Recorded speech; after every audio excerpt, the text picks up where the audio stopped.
আমার নাম মোহাম্মদ আমির হোসেন বাবু। বয়স? বয়স এখন 32 বছর বয়স। জি। আচ্ছা, আর জন্ম জেলা কোথায়? জন্ম জেলা হচ্ছে কুড়িগ্রাম নাগেশ্বরী। আমি এমন একটা ঘরে জন্মগ্রহণ করছি, এক সময় ছনের ঘর ছিল না? জি। এই ছনের ঘর ছিল আমার বাবার, আমার জন্মের পর যা দেখছি আর কি। শতকরা 80% মানুষের ছনের ঘর ছিল আমাদের দেশে। আচ্ছা। আর ভাত তো কি জিনিস, তখন রুটি, আটা দিয়ে রুটি বানাইতো। তো এই রুটি দেখা গেল যে বাবা সারাদিন কাজ করে 5টা টাকা এবং 1 কেজি চাউল পাইতো, চাউল কেজি বিক্রি করে দিত। 7 টাকা 8 টাকা দরে চাউল বিক্রি করে দিয়ে 5 টাকা 6 টাকা দিয়ে আটা কিনে নিয়ে আসতো। এই আটা কিনে নিয়ে এসে রুটি বানায় ভাই বোন সবাই খাইতাম আর কি, ভাগ করে করে খাইতাম। তাও দিনকাল ভালো যাচ্ছিল। আমার বয়স যখন পড়ালেখার মতো হলো, তো আমি জন্মের পরে একটা ভালো প্যান্ট কিনছি কিনা আমার খুব সম্ভাবনা নাই, যে আমার মনে পড়ে না। কয় ভাই বোন ছিলেন আপনারা? আমরা 7 ভাই বোন ছিলাম, 4 বোন মারা গেছে। 4 বোন মারা গেছে। জি। বাবা কি করতো? বাবা কৃষিকাজ করতো, কৃষিকাজ। বৃদ্ধ মানুষ। জি। আর আমার বড় একটা বোন আছে, প্লাস আমার বড় আর একটা ভাই আছে, আমি সবার ছোট। ঠিক আছে, বলেন তারপর। তো আমি লেখাপড়া করার জন্য যাবো, তাও আমার কোনো কাপড় চোপড় নেই। পুরন কাপড় মানুষ ফালাই দিত, তার সেলাই করতাম, হাতে সেলাই করে করে এগুলো ইউজ করতাম। আচ্ছা। তো আমার বাবা আমাকে মাদ্রাসায় একদিন নিয়ে যায়। সে মাদ্রাসায় পড়ার জন্য আমাকে ভর্তি করে দেয়, হেফজখানা। আচ্ছা আচ্ছা। তো ওই হুজুরকে বলে যে আমি কিছুই দিতে পারবো না, আমার ছেলেটাকে আপনি মানুষের মতো মানুষ করেন, একজন ভালো আলেম বানান। তো ওই হুজুর আমাকে ভর্তি করে নিল। হওয়ার পরে আমি মাদ্রাসা পড়তাম, তখন আমার বয়স চলে 8 থেকে 9। আচ্ছা। তো এর মধ্যেই আমার ভাইয়ের পূর্ণাঙ্গ বয়স হয়ে যায়, সে বিয়ে শাদী করার জন্য রেডি। তো আমার বাবা মানুষকে ধরে বিয়ের জন্য পাত্রী খোঁজে। আচ্ছা। খোঁজার পরে এক পাত্রী তার পছন্দ হয়, আমার বাবারও পছন্দ হয়। তো সে যৌতুক নিত, যৌতুক নিয়ে বিয়ে করবে। আপনার ভাই? জি। তো তখনকার 13,000 টাকা। তখনকার মানে কত সালের দিকের এই ঘটনা? আমার বয়স যদি 9 হয়ে থাকে তাহলে 24 বছর আগের ঘটনা বা 22 বছর আগের ঘটনা। আচ্ছা, হ্যাঁ। তো 13,000 টাকা যৌতুক নিয়ে, আচ্ছা সরি ভুল বললাম, প্রথম নেয় 3,500, দুইটা বিয়ে করছে তো। আচ্ছা 3,500 টাকা যৌতুক নেয়। আচ্ছা। এই 3,500 টাকা যৌতুক নিয়ে বিয়ের 2-3 মাস ভালোই চলছিল, কোনো সমস্যা নাই। হঠাৎ করে বলে যে আমরা ধান গাড়বো, ধান লাগাবো। সে আমরা পরে ধান লাগাই, আর ধান লাগার পরে আমরা ওখান থেকে ধান 30 মণ ধান পাই। তো আমার ভাইয়ের এখানে একটা চাইল ছিল, ওই ধানটা সে বিক্রি করে টাকা নিয়ে সে আলাদা হয়ে যাবে। আচ্ছা আচ্ছা। তো আমার বাবা রোদে পুড়ে অনেক কষ্ট করে মানুষের খেতেও কাম করে রাত্রে রাত্রে এসে আমার নিজের খেতে কাজ করতো। মানুষের কাছ থেকে বরকা নিতাম, নিয়ে ওই ধান লাগাইতাম, তাকে অর্ধেক ভাগ করে দিতাম। তো এরকম শ্রম দেওয়ার পরে ধান বাড়ি আসলো, আমার ভাই 3 দিন পরেই শুরু করে দিল আমি আলাদা হব। তো আমাদের গ্রামে কিছু উন্নত মানের মানুষ থাকে যারা বিচার সালিশি করে, মাতবর বলি না আমরা, এমনি বিচারক বলি তাকে। তো বলি যে আমার বাবা তার কাছে যায় পরামর্শ করার জন্য। তো সে বলে যে যদি না খায় সে একখানে, তাহলে তো জোর করে তাকে একখানে খাওয়ানো যাবে না, তাহলে তাকে আলাদা করে দাও। আলাদা করে দেব, ও যৌতুকের টাকা আমি যে ভাঙছি সে টাকা চাচ্ছে, আমি কোথা থেকে দেব? তো আমার বাবা আবার একটু যক্ষা রোগী ছিল কিনা আমি জানি না, কাশতো, কিন্তু বিড়ি খাইতো তো কাশতো। এমন সময় কাশতে কাশতে ওনার বুকের লাঞ্চের মনে সমস্যা ছিল নাকি, আমরা তাও বুঝতাম না, হয়তো চিকিৎসা করার মতো অর্থ আমাদের ছিল না বা চিকিৎসাও করিনি। তো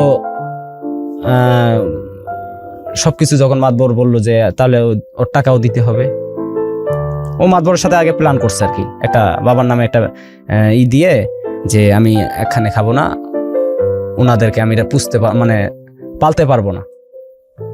তো আমরা এইভাবে আব্বা ধান বিক্রি করে দেয়, 30 মণ ধান বিক্রি করে দিয়ে 4,500 টাকা হয়। আমরা কিছু ঋণ নিয়েছিলাম, কিস্তি ছিল, ঋণটা শোধ করে দেয়, বিকজ তারে আমরা 3,000 টাকা দিয়ে দেওয়ার পরে আমাদের ঘরে 1 কেজি একটা দানাও ছিল না। সন্ধ্যায় যে কি খাবো এই দানাটাও আমার বাবা ছিল না। ও আমার বাবা পরে বিছনায় পড়ে যায় কাঁদতে কাঁদতে, যে আমার বড় ছেলে কত আশা করে ধান নিয়ে আসলাম, এক পাতিল চাউল ভাত পাকায় কোনোদিন খাইতে পারলাম না, তার আগেই সব দিয়ে দিলাম।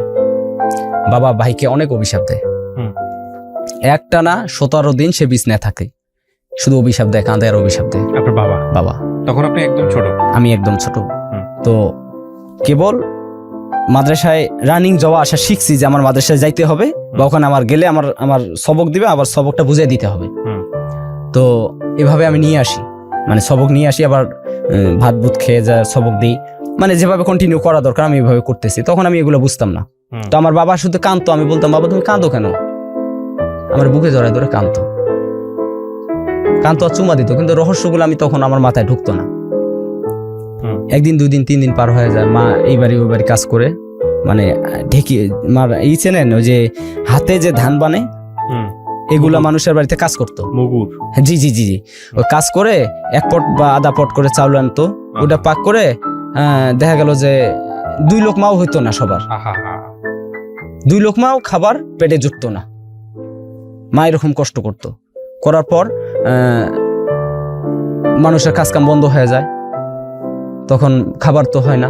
আমি সকালবেলা ফজরে পানি খেয়ে মাদ্রাসায় যাই, 10টা-11টার দিকে আসি, আর হেফজ পড়ায় কষ্ট বেশি, ভিতর থেকে পড়তে হয় সবকিছু, অনেক কষ্ট হয়। খিদা লাগলে বাসায় আসি, 15-20 মিনিটের রাস্তা হেঁটে যাই এবং হেঁটে আসি। পায়ে জুতা থাকতো না, মাথায় টুপি থাকতো না, ছিঁড়া কাপড় পরে যাওয়া দরকার, মানে যাইতাম আর কি। তো বড় বড় রোদ উঠলে গরম হয়ে যায়, বড় বড় বালুর কোনা এসে পায়ে আঘাত করতো, কোনোদিনও রক্তও বাইরে তো পায়, তাও স্যান্ডেল কেনার সামর্থ্য ছিল না। তো মা মানে বাড়িতে আসতাম, বাড়িতে এসে দেখতাম যে পাতিল, মানে আমি সকালবেলা যেভাবে দেখে গেছি ধুয়ে রাত্রে রাখছে, ঠিক পাতিলের জায়গায় পাতিল পড়ে আছে, মা বাবা বিছনায় পড়ে রয়েছে, মা নাই। কাউকে কিছু বলতাম না। তো আমার ঘরের দুয়ারটা ছিল কি ওই চটি ছিলেন, চটি বাঁশের চটি বানাইয়া যে বানায়, একটা দরজার মতো বানায়, ধারাই সিস্টেম বোঝেন তো নাকি, এই যে সেগুলো দিয়ে আমার ঘরের দুয়ার ছিল। কপাট চৌকাট ছিল না। তো ওই বান খুলে ভিতরে ঢুকতাম, যা দেখতাম বাবা পড়ে কাঁদতেছে, কিন্তু মা নাই ঘরে, আর ওই পাতিলের জায়গায় রয়েছে। আবার 1 গ্লাস পানি খেয়ে রওনা করতাম মাদ্রাসায়, না খেয়ে। মাদ্রাসা পড়া টরা শেষ করে আপনার নামাজ টামাজ পড়ে ওখান থেকে আবার, আমার কণ্ঠটা অনেক সুন্দর ছিল আজানের, তো হুজুর আবার আমাকে আজান দিতে বলতো প্রত্যেকটা দিন, আমি ওখানে আজান দিতাম। তো আজান, আসরের আজান দিচ্ছি, কিন্তু আমার পেটে খিদা, আমার মানে কণ্ঠ উঠতেছে না, পেটে এমন খিদা লাগছে কণ্ঠ উঠে না। পরে হুজুর এসে বলতেছে কি ব্যাপার, তুমি আজকে আজান দিতেছো না? আমি আজান দিচ্ছি, খিদায় আমার হাত পা কাঁপতেছে। তখন হয়তো আল্লাহ পাক কিছু এনার্জি, রহমতের এনার্জি আমার ভিতরে দেয়। নামাজটা শেষ করে আবার বাড়িতে যাই, যা দেখো একই অবস্থা, মা ঘরে নেই, পাতিলে কোনো ভাত নেই। তো আমার বয়সের, মানে জন্মের পরে একটা মেয়ের সাথে আমি খেলাধুলা করতাম। ওরা গ্রামের খুব প্রতাপশালী ব্যক্তি ওই সময়ের। তো মেয়েটার নাম হচ্ছে লাইলা। তো ও আমার বান্ধবী, ও পড়তো বাংলা, আমি পড়তাম আরবি। মাদ্রাসা শেষ করে যে বাকি সময়টা খেলাধুলা করতাম, ওর সাথে ছাড়া আর কারোর সাথে আমি খেলতাম না। তো ও আমার কষ্ট দেখে ও নিজে ওর মার কাছে যা বলতো, মা ভাত দাও। ওর মা ভাত দিয়ে একদিকে কাজে চলে যেত, ওই ভাতের প্লেট নিয়ে দৌড় দিয়ে আমাদের ঘরে বসে যেত, এসে বলতে বাবু তুমি খাও, তুমি খাও। তো চোখ দিয়ে পানি ছাড়তাম আর ওর দিকে তাকায় থাকতাম।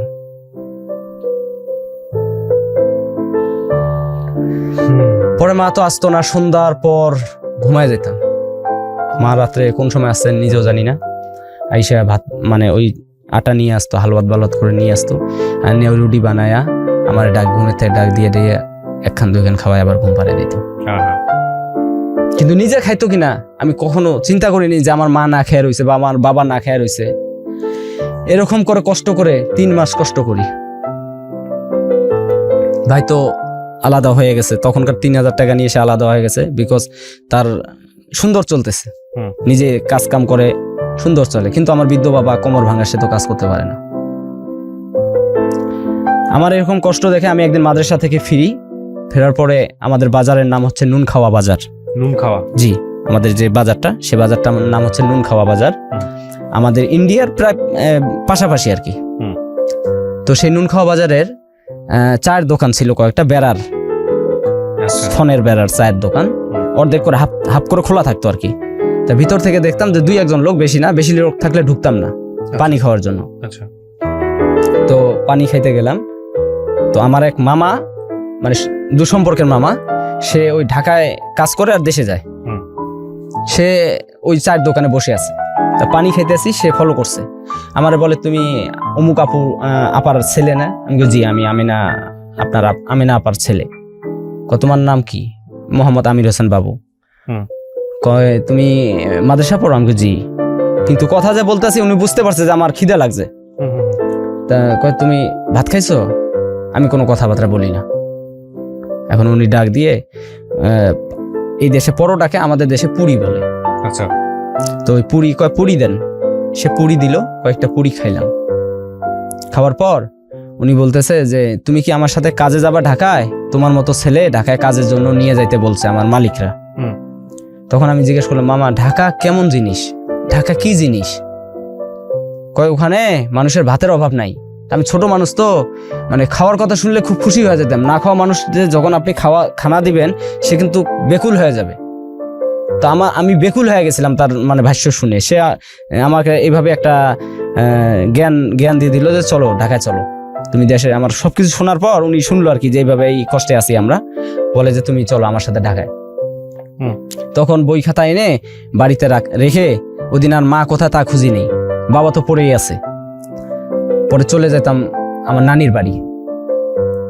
আমি যে ঢাকায় আসবো এরকম আমার পাঞ্জাবি একটা ছিঁড়া, তাছাড়া আর আমার কিছুই নেই।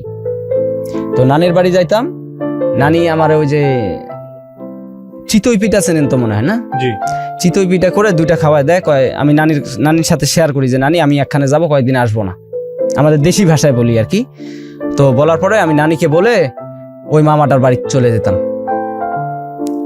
ওই পাঞ্জাবিটা গায়ে দিয়ে, প্যান্টের তলা ফাড়া, পেশাব করতে বসলে চেন লাগতো না। এভাবে আমি ওই লোকটার সাথে আমি ঢাকা চলে আসি আমার মামার সাথে। সংসদ ভবন মণিকুড়িপাড়ার 5 নাম্বার বাড়িতে 5 তলার এক মালিক ইঞ্জিনিয়ার, সরি ভুল বললাম, উনি সরকারি কন্ডাক্টর। সেই কন্ডাক্টরের বাসায় এনে আমাকে ডাকে। তখন বয়স কত আপনার? আমার বয়স তখন 10 চলে। 10 বছর। পড়াশোনা তো বন্ধ? পড়াশোনা ওই যে বাড়ি থেকে 2 পারা হেফজ করে আসলাম, কোরআনের হাফেজ। জি, 2 পারা নিয়ে আসলাম। আসার পরে ওখানে কাজের জন্য আমারে দিয়ে কাজ করতেছি। তো হাওবাও বুঝতাম না, ভাষা বুঝতাম না। তো তাদের ছেলে, আমি তো গ্রামের ছেলে, সবার সাথে মিশতাম। আর তাদের ছেলের সাথে যে মেশা যাবে না, ওই বিছনায় বসা যাবে না, আগে কিন্তু এরকম ঢাকায় ছিল যে কাজের ছেলে মানে ছেলে মেয়েদের মারধর করতো, বাথরুম ধোয়াইতো, কাপড় ধোয়াইতো। আমি সব করছি আমি জীবনে। তো ওই লোকটা আমাকে ওখানে এনে দিয়ে উনি পলায় চলে যায়, মালিকের কিছু টাকা পয়সা মেরে চলে যায়। আর আমি এমন একটা ছেলে, ওই 5 তলায় যে আইসায় ঢুকলাম, আইসায় যে ঢুকছি, আমি আর কোনোদিনও নিচেও নামি নেই। প্লাস ওরা যখন দেশের বাড়িতে, আমাদের মালিকরা নোয়াখালী বাড়ি, ওরা যখন দেশের বাড়ি যায় তখন বাইরে দিয়ে তালা মেরে যেত, আমি একা ভিতরে থাকতাম। তো এরকম কষ্ট করার পর ওই লোকটা চলে যায়, পলায় যায়। তো আমি এখন বাড়ি যাবো কার সাথে? দিনের রাতে শুধু আমি কাঁদি। আমি এদিক দিয়ে কাঁদতেছি, ওদিক দিয়ে মা বাবা তো তখন ছেলে সন্তান যদি কারো কাছে, সে যতই খারাপ থাক, সন্তান তো, মা বাবা কাঁদতেছে ওদিক দিয়ে। কিন্তু আমি তো জানতাম না, তখন টেলিফোনও ছিল না, মোবাইলও ছিল না, আমাদের দেশে এমন একটা অভাব ছিল। পরে আমাকে ওইভাবে রেখে যখন চলে যায়, প্রায় 18 মাস কেটে যায়। আর ওই কন্ডাক্টরের ওয়াইফটা খুব চড়া ছিল। একটা যদি হাত থেকে পড়ে একটা ময়লা হইতো বা গ্লাস ভাঙতো, মারধর করতো, খুব মারধর করতো। 18 মাস পর বাড়ি যাব কিভাবে, আমার টেনশনে জান বাঁচেন। আমি কোনোদিন বাড়ি যাইতে পারবো কিনা, আমি কখনো দেশের বাড়িতে যাইতে পারবো কিনা আমি নিজেও জানি না। আর আমি চিনিও না কিছু, ওই দেশের কথাইরাই ভুলে গেছি মনে হয়। হঠাৎ করে একদিন কোরবানির ঈদ, মাংস টোকায় না ঢাকা শহরে, মাংস টোকাইতে একটা লোক আসছে। প্রত্যেকটা দেশের একটা আঞ্চলিক ভাষা আছে, যে ভাষার কারণে বোঝা যায় যে এই লোকটা মনে হয় আমাদের দেশি, ওর ভাষাটা আমার মতো লাগতেছে। ওই লোকটা এসে বলে যে একটা ব্যাগ দিছে, মাংস আমি ভরে দেব। সে ব্যাগটা দিছি, মানে আমার কাছে দিছে যে মাংসটা ভরে দেয়। তো উল্টা হয়েছে, ও আমারে সোজা করতে বলছে, এভাবে বলছে যে ব্যাগটা ঘুরি ধর। এই ঘুরি ধরেতে আপনি বুঝতে পারছেন? এখন যদি কেউ বলে বাহে কেমন আছিস, এটা কিন্তু আমাদের আঞ্চলিক ভাষা, তাহলে আমি বুঝতে পারবো এই লোকটা আমাদের রংপুরের। কারণ না হলে তার এই আঞ্চলিক ভাষাটা থাকতো না। তাকে জিজ্ঞেস করলাম, ভাই আপনার বাড়ি? উনি বলে যে আমার বাড়ি রংপুর। তখন কুড়িগ্রাম নাম খুব কম চিন্ত মানুষ, কুড়িগ্রাম। বলে রংপুর। রংপুর কোন জায়গায়? কই কুড়িগ্রাম। আমি ভাই কুড়িগ্রাম, পরে আমাদের বাড়ির অ্যাড্রেস, বাজারের অ্যাড্রেস দেয়। আমি বলি ভাই আমি অমুক গ্রামের অমুক অমুক অমুকের ছেলে অমুক, আমি এরকম বিপদে আছি। তো যাই হোক, সে আমাকে একটা কন্ট্যাক্ট নাম্বার দেয়, আমি মামার সাথে কন্ট্যাক্ট করি। কন্ট্যাক্ট করার পর মামা আমার কাছে যায়, ওখান থেকে বেতন দিয়ে দেয় 200 টাকা মাসে বেতন, 18 মাসে 3600 টাকা। এই 3600 টাকা এবং বোনাস, বেতন, কাপড় চোপড় অনেক কিছু আমার সাথে দিয়ে দেয়। এই নিয়ে যখন বাড়িতে গেলাম, মা বাবার মরা যা দেখি যে একটা রাস্তার টোকাই মনে হয় এর চেয়ে ভালো আছে পরিস্থিতি। মা বাবার করুণ অবস্থা হয়ে গেছে। ঋণে কেউ ঋণও দিতে চায় না, দিবে কোত্থেকে? অথচ আমার বড় ভাই আছে, একবার এসে দেখে যায় নাই যে আমার মা বাবা পৃথিবীতে এখনো বেঁচে আছে। খুশিতে সে বিছনা থেকে পড়ে গেছে, যে তার পায়ের রক্ত চরকে গেছে, দম বন্ধ হয়ে গেছিল আমার মার। যাক, এভাবে করে কষ্ট করে যখন আর দেশে না থেকে টাকা পয়সা দিয়ে একটু উন্নত জিনিস জানাস করে বাবাকে রেখে বুঝে শুনে আবার ঢাকায় আসি। এভাবে কাজ করতে করতে লালবাগে আমি শিফট হয়ে যাই একটা কাজের জন্য। দিন ইসলাম নামের লালবাগের খুব নামি দামি এক লোক, ওনার একটা শপিং ব্যাগের কারখানা আছে, ওই কারখানায় আমি কাজ করি, ভালো একটা বেতন পাই। এভাবে আমার দিনকাল আস্তে আস্তে চলতেই থাকে। তো শপিং ব্যাগ বন্ধ হয়ে যাওয়ার পরে আবার ওই যে কাপড়ের ব্যাগ বানায়, তো এইভাবে কাজ করি। কাজ করার পর আস্তে আস্তে মা বাবাও আমার মাঝেই থাকতেছে। 2007 ফেব্রুয়ারির 24 তারিখ দিবাগত রাত্রিতে আমার বাবা মারা যায়। আপনি ছিলেন ওই সময়টাতে বাবার কাছে? আমি ছিলাম না। তো আমার বাবা যেদিন মারা যায়, হঠাৎ করে পড়ে মারা গেছে। বিছানায় অসুস্থ ছিল অনেক কয়েকদিন, কিন্তু তারপর আবার সাবলীল হয়। আবার হঠাৎ করে আমি বাড়িতে বললাম যে আম্মা আমি ঢাকায় যাচ্ছি, দেশে থেকে তো ইনকাম নাই, তো বাবার চিকিৎসাও করা লাগে, তো তুমি বাবাকে দেখো, আমি চলে যাই। বাবা আমার সাথে সেদিন বলছিল যে বাবা তুমি যাইও না। আমি সেদিন বাবার কথা শুনি নাই। তার 1 মাস পরেই আমার বাবা দুনিয়া থেকে বিদায় নিয়ে নেয়। তো ফোন করার পর শুনে আমি যখন যাই, তো গ্রামের লোক বলতো যে আমার বাবার নাকি একটা চোখ খোলা ছিল আমার জন্য, দেখার জন্য। মানে ওই যে তখন আর্মির একটা গোলযোগ ছিল, তো তত্ত্বাবধায়কের সময় বাড়ি পৌঁছাইতে পৌঁছাইতে অনেক দেরি হয়ে গেছে, তো বাবাকে মাটি দিয়ে দিছে, আমি আর দেখতে পারিনি। যাক, এভাবে বাবা দুনিয়ার থেকে বিদায় হওয়ার পর আমি 8 সালের শেষের দিকে আমি জুরেন পোস্তখোলা হাসনাবাদ নামের একটা জায়গা আছে, রাজের কাজে শিফট হয়ে যাই। তো রাজার কাজ করতে করতে আমি যার বাড়িতে চাকরি করি, মানে যার কাজ করি, সবাই কাজ শেষ করে চলে যেত, আমি তো বাসা নাই, আমি যাইতাম না, ওই সাইডে থাকতাম। তো আমার এরকম দেখে ওই মালিক নবপুরের কাপড়ের ব্যবসায়ী, তো আমাকে 2টা ছাগল কিনে দেয়, রাম ছাগল কিনে দেয়। তো ওই ছাগল 2টা আমি পালতাম। এই মালিকের আর একটা বাড়ি আছে, সেই বাড়ির মানে ভাড়া ভুড়ো সব তোলা লাগে আমারই। আমার একটা দায়িত্ব দেয় যে ওখানে 6টা রুম আছে, রুম 6টার ভাড়া ভুড়ো তুলবা এবং এই বাড়িতে পানি পুনি দিবা, তোমার এগুলো আলাদা এক্সট্রা পয়সা দেবো আমি। আচ্ছা, আমি এই শুনে আমি কাজ করতে থাকি। তখন 4500 টাকা সেই এক্সট্রা পয়সা আমার দিত কাজ ছাড়া। তো ওই বাড়িতে আমার ওয়াইফরা আসলো ভাড়া, ওই আমাদের যে 6টা রুম আছে যেটার আমি দায়িত্বে আছি, ওই বাড়িতে ভাড়ার জন্য আসলো। আসার পর ওনারা একটা রুম নিলেন, থাকতেছে। তো আমার ওই ছাগল যে কিনে দিছে 2টা, এই ছাগলের জন্য ভাতের ফ্যান লাগে। ভাতের ফ্যান, আমি তো আর ভাত পাকাই না, ফ্যান পাবো কোথায়? তো আমাদের ওটা বাড়ি, কার বাড়িতে যাব ফ্যানের জন্য? এই মালিকের একটা বাড়ি, ওটা যেমন 5 মিনিটও হাঁটা লাগে না, 2 মিনিটের রাস্তা, যাই আর ফ্যান নিয়ে চলে আসি। তো এভাবে যখন যাইতাম, তো ওই মেয়েটার সাথে আমার মানে ওই ও পড়তো, আমি বাইরে থাকতাম, ফ্যান ট্যান যে সময় নিতাম। তো কার ঘরে যদি কোনো সমস্যা হয়, লাইন বিদ্যুতের কোনো সমস্যা হইলে, পানির মোটরের সমস্যা হইলে, এগুলো যখন সলভ করার জন্য যাই, তখন ওই মেয়েটা আমার কণ্ঠ শুনলে দৌড় দিয়ে আসে। তো দৌড় দিয়ে আসতো, ও মাদ্রাসা পড়তো। আর আমি আগেই বলি, আমার ওয়াইফরা হচ্ছে 4 ভাই বোন, ভাইটা ছোট, 3টা বোন। ভাড়ার টাকার জন্য আমি যাইতাম, ভাড়া নিতাম, আসতাম। ওই মেয়েটা বাইরে আসতো অটোমেটিকলি। তো আমার মা অসুস্থ হয়ে যায়। তো মা অসুস্থ হয়, এখন মা ঢাকায় এনে চিকিৎসা করা লাগবে, ঢাকা মেডিকেল। তো নিয়ে আসি, নিয়ে এসে চিকিৎসা করব। ওই খালাকে যা বললাম, খালা মানে ওই বাড়িতে গেলে আমি আবার ওনার একটা দায়িত্ব দিয়ে রাখছি, যদি কোনো সমস্যা হয় উনি আমার ফোন দেয়, আমি তো সবসময় থাকতে পারি না। তো খালাকে বললাম, খালা আমার মা অসুস্থ, তো মাকে ঢাকায় এনে চিকিৎসা করাইতে চাই। তো খালাকে বলতাম, খালা আমার মাকে নিয়ে আসবো, আপনি কি বলেন? কয় নিয়ে আসবা, রাখবা কোথায়, তোমার সাইডে তো জায়গা নেই। তোকে আমার ঘরে রাখবা, সমস্যা কি, আমার তোর খালু তো আর এখানে থাকে না, আমার ঘরে রাখবা। ঠিক আছে, মাকে নিয়ে আসলাম। মার চিকিৎসা করি, যদি ওষুধ খাওয়ায় আমার মনে হয় সুস্থ হয় এক গুণ।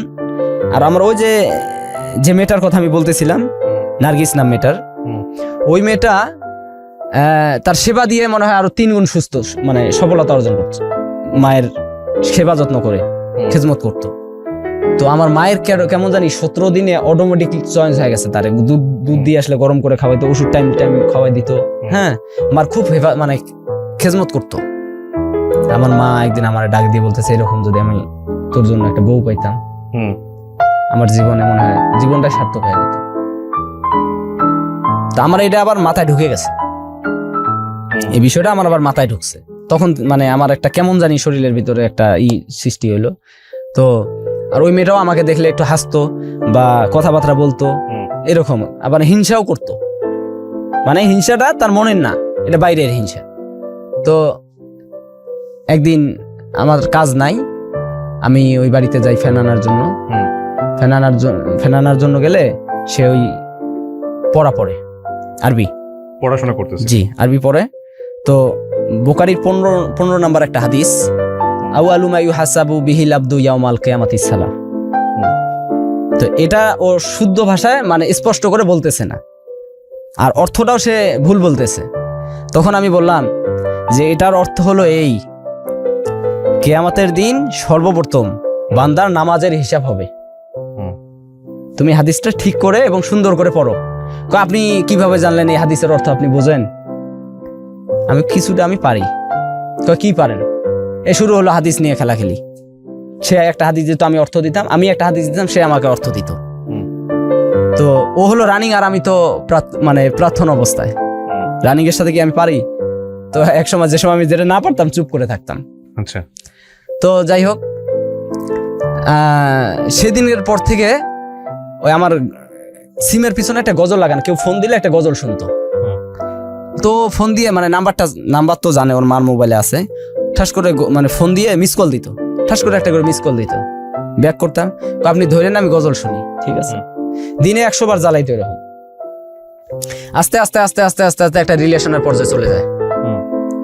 তো তখন আমি তাকে একদিন ফট করে মানে ফোনের ভিতরে একটা প্রস্তাব দিই যে আমার আম্মা তোমারে খুব পছন্দ করছে, তো আমারও তোমার ভালো লাগে, মানে আমার কাছেও তুমি খুব পারফেক্ট একটা মেয়ে, তোমার আমার খুব ভালো লাগছে, তুমি কি কও? তো ও রাজি হয়ে যায়। রাজি হয়ে যাওয়ার পরে দুজনে খুব সুন্দর গোপনে গোপনে কথাবার্তা বলি, বা যদি একদিকে যাইতে মন চায় ও সকাল ভোরে চলে আসে, পোস্তকলা ব্রিজের উপরে দুইজনে হাঁটি, আবার ওর মা বাবা ওঠার আগেই চলে যায়।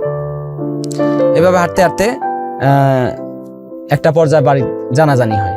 ওর বাবা সিএনজি চালাইতো, তো হয়তো তার বন্ধু বান্ধবরা বলতো যে আপনার মেয়ে কেমন জানি একটা ছেলের সাথে হাঁটাহাঁটি করে। তো ওর উপরে কিছু টর্চারিং শুরু হয়। টর্চারিং হওয়ার পরে তো ও আমার বলতেছে যে ভাই আমার উপরে এই সমস্যা, আপনি আমার আম্মুর সাথে কথা বলে বিয়ের প্রস্তাব দেন। তো আমি তখন ওর মাকে আমি সরাসরি ডাইরেক্টলি আমার মাকে দিয়ে ফোনে প্রস্তাব দেওয়াইলাম। প্রস্তাব। তখন আপনার বয়স কত? আমার বয়স চলে 10-এ বিয়ে করছি তো, মানে বিয়ের বয়স ছিল তখন? হ্যাঁ হ্যাঁ 20-এর মতো বয়স ছিল। বিয়ের বয়স ছিল? জি জি জি 20-এর মতো বয়স ছিল। তারপর তো তখন প্রস্তাবটা দেওয়ার পর আমার শাশুড়ি পছন্দ করে, প্রস্তাবটা রাজি হয়। কিন্তু কি করতেন আপনি, পেশায় কি করতেন? আমি রাজমিস্ত্রি। রাজমিস্ত্রি ছিল? জি। আচ্ছা, তারপর? তো আমার শাশুড়ি ওই প্রস্তাবে মানে রাজি হয় বলতে যে আমরা সবাই মিলে তোমাদের দেশে যাব, দেশে দেখে এসে তারপরে আমরা মন্তব্য জানাবো। তো আমার শ্বশুরের সাথে যখন আমার শাশুড়ি এই বিষয়টা শেয়ার করে, আমার শ্বশুর আমাকে ওই বাড়ি যাওয়া বন্ধ করে দেয়।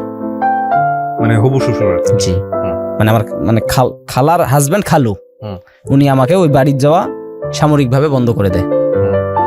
তো যখন বন্ধ করে দেয়, কেন বন্ধ করলেন, কি কারণে? ওই যে আপনার কাছে আমার মেয়ে দিব না, তারা ঘর দেখতেছে এই বাড়িতে থাকবে না, অলরেডি সিদ্ধান্ত নিছে এই বাড়িতে থাকবে না, তারা চলে যাবে। কারণ এই বাড়িতে থাকতে হলে আমার কাছে আসতেই হবে বা আমি ওই বাড়ি যাইতে হবে, ওনারা এই বাসায় থাকবে না। আমার শ্বশুর পার্সোনালি আমার এসে পছন্দ করে না, কারণ আমার জন্মগত চোখটা আমার ছোট, বাম চোখটা।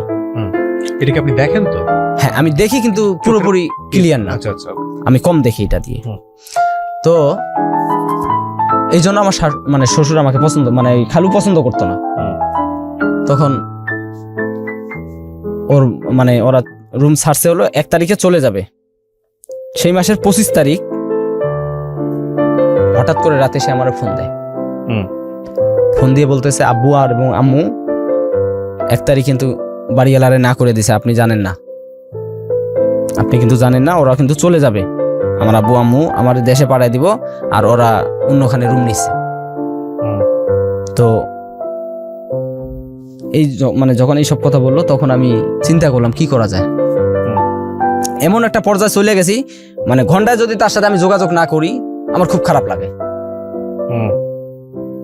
তো যখন মাইনে নেয়নি, তখন মানে ওর সাথে কন্ট্যাক্ট করে ওরে বললাম তুমি বাইরে চলে আসো, কিচ্ছু নেওয়ার দরকার নেই, জাস্ট যদি টাকা থাকে 2-3 হাজার টাকা নাও, আমি তো বেতন আদি পাই নাই, আমার কাছে কোনো টাকা নেই, আমার মোবাইলটাও বিক্রি করে দেবো, দিয়ে যে টাকাটা হবে আমাদের সুন্দর একদিকে যাইতে পারবো।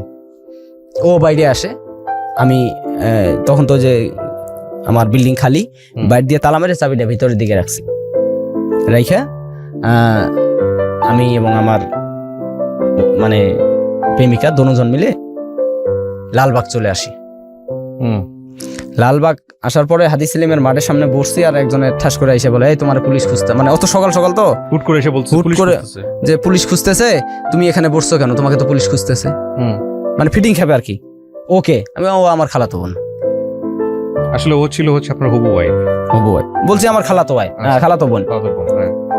তা খালাতো বোন এত সকালবেলা নিয়ে এসে করে, ও আমার উপরে আরো চড়ে বসছে, হয়তো ফরমা টরমা হতে পারে। তো সে আমার কাছ থেকে ফিটিং খায় 400 টাকা, 400 টাকা ফিটিং খায়। তো দিয়ে আমার মানে টাকাটা নিয়ে বলে তাড়াতাড়ি সরো, 2 মিনিটের মধ্যে সরো, নাহলে পুলিশ ধরবে। তখন তো ভয়ে একটা আলাদা, যখন পলাই তখন তো ভয় থাকে একটা আলাদা, একটা পিঁপড়ারও তখন ভয় লাগে। তো এরকম করে আমি এখান থেকে কিছু টাকা নিই, আমার ভাইয়ের কাছ থেকে 5000 টাকা নিই, আমার ফুফাতো ভাই একটা থাকে লালবাগ, ওর কাছ থেকে আমি 5000 টাকা ফোন করে নিয়ে আমরা যাওয়ার জায়গা না পেয়ে আমার মাথায় মানে আসলো যে আমরা আবাসিক হোটেলে যা 2-1 রাত থাকবো। আচ্ছা।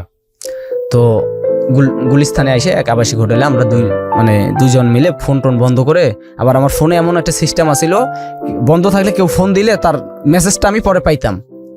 তো আমি ঘন্টার পর মানে কিছুক্ষণ করে বন্ধ রাখার পর আমি দেখতাম যে কে আমার ফোন দিছে। তো আমার শাশুড়ি এবং মানে আমার খালা, ওর মা আর ওর বাবা অনেকবার ট্রাই করছে ওই নাম্বারে। পরে আমরা 2 দিন ওখানে নীরব থাকি, ঘর থেকেই বাইরে না, নীরব থাকি।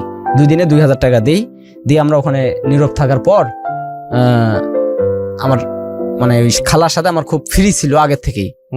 তো হঠাৎ করে একটা ফোন দেই যে কি অবস্থা জানার জন্য। তো সে অনেক কান্নাকাটি করে এবং আমার বুঝায় যে বাবা দেখো, আমি কিন্তু তোমার খুব মন থেকে পছন্দ করি, তোমার বাইরে যাওয়ার দরকার নাই, তুমি আসো, আমি তোমার বিয়ে দেবো, দাঁড়ায় থেকে বিয়ে দেবো। আচ্ছা। তো আমার ব্রেন্ডে ওই সময় যা কুলাইছে, মানে যা ভাবনা ছিল যে যদি সে আমি গেলে বিয়ে দেয় তাহলে তার পালানোর প্রশ্নই আসে না। আর বেকাজ আমার এই ডেলি মানে প্রতিদিন 1000 টাকা করে খরচা করার সামর্থ্য আমার নাই। পরে 2জন মিলে বেলা 12টার সময় ওই আবাসিক থেকে বাইরে ওখানে চলে যাই।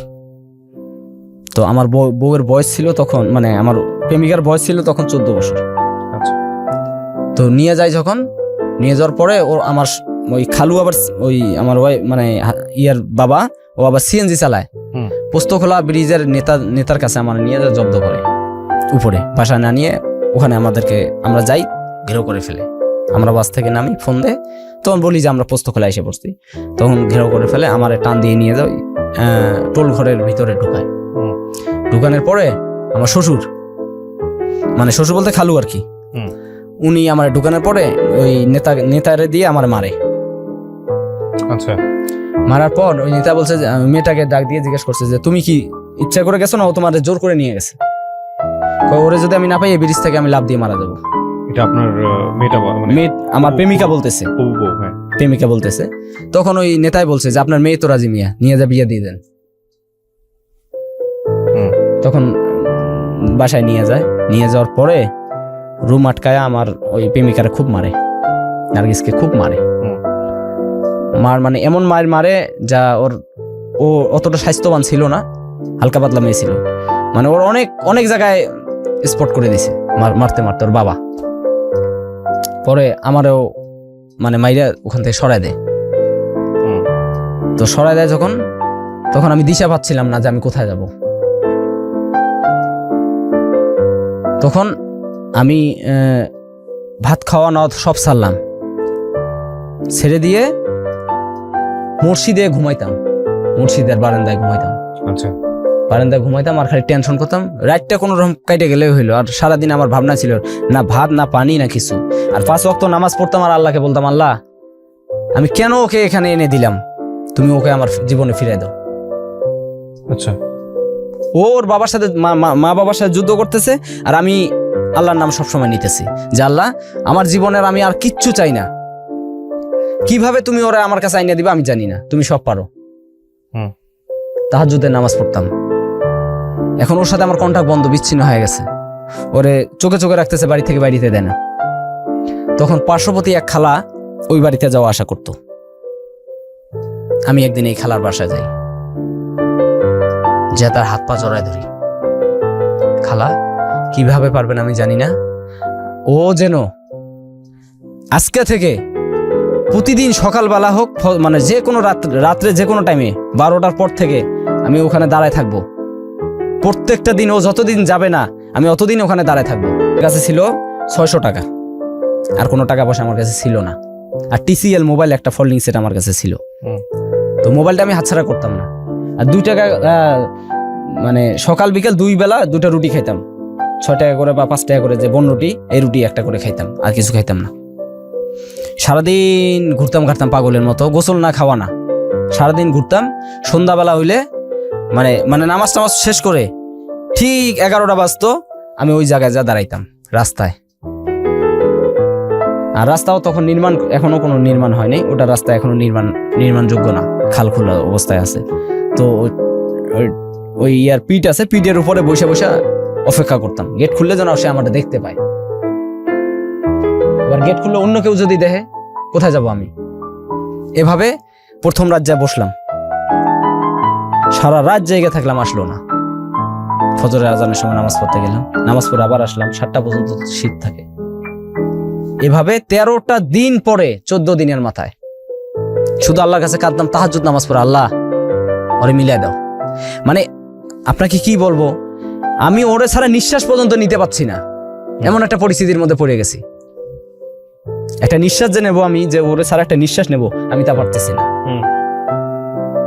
আমি যে আমার যে একটা মানুষ গোসলের প্রয়োজন, খাবার প্রয়োজন, সব ভুলে গেছি।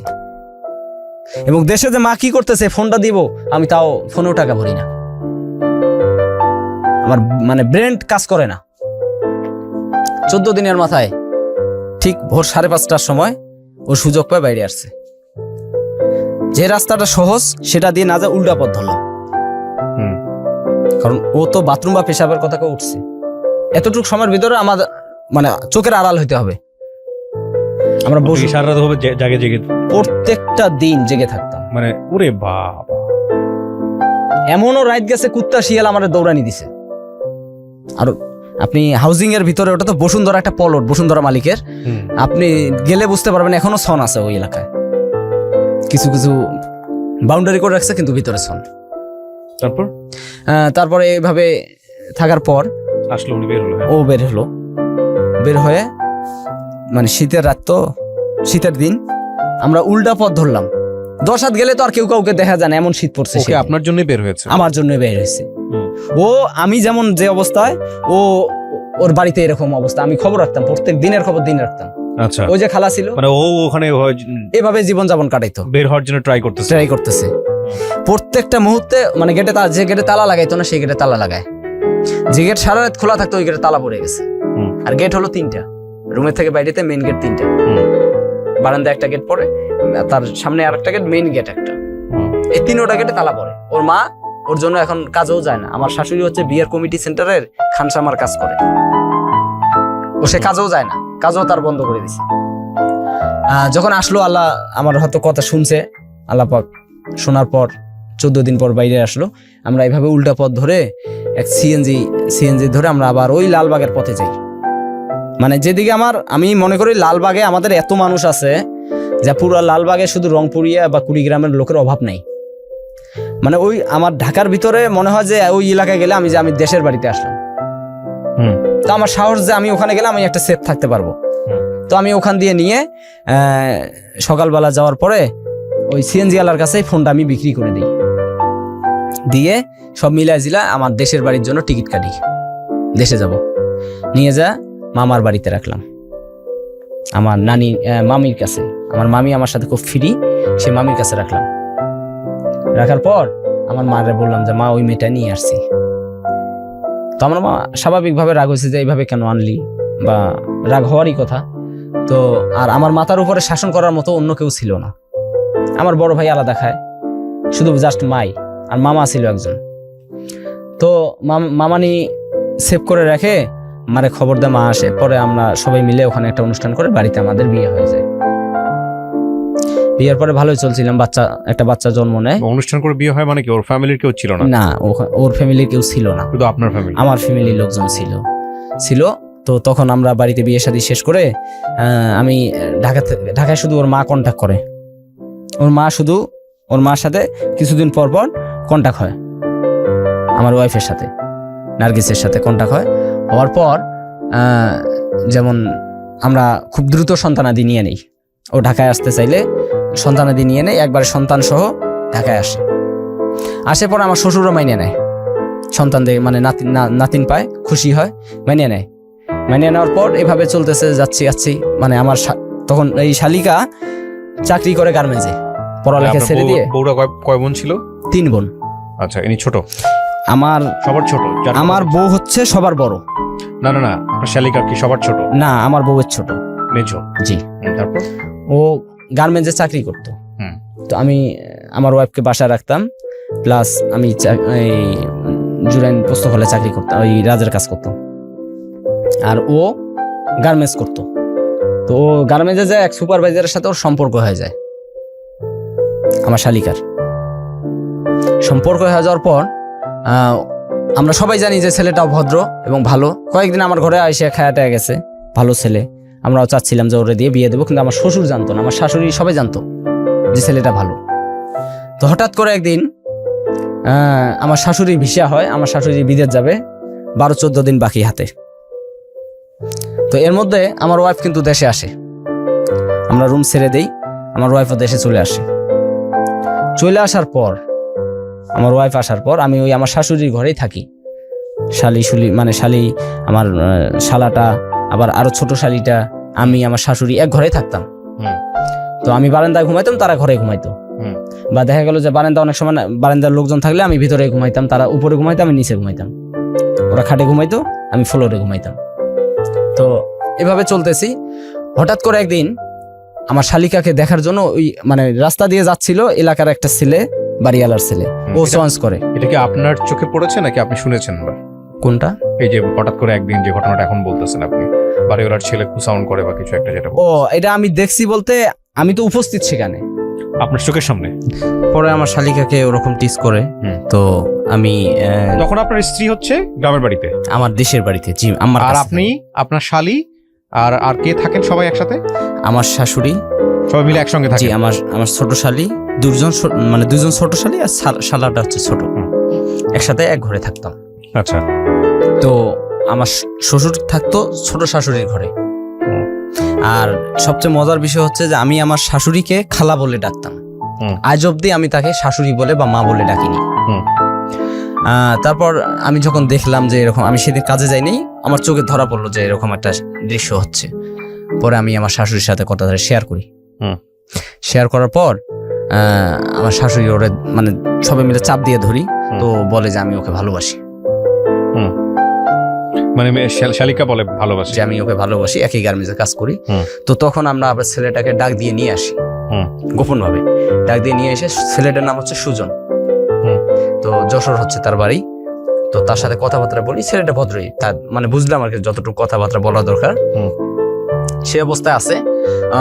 অলরেডি আমার শাশুড়ি ওই বিদেশ যাওয়ার জন্য ক্লাস, মানে ভাষা শেখার জন্য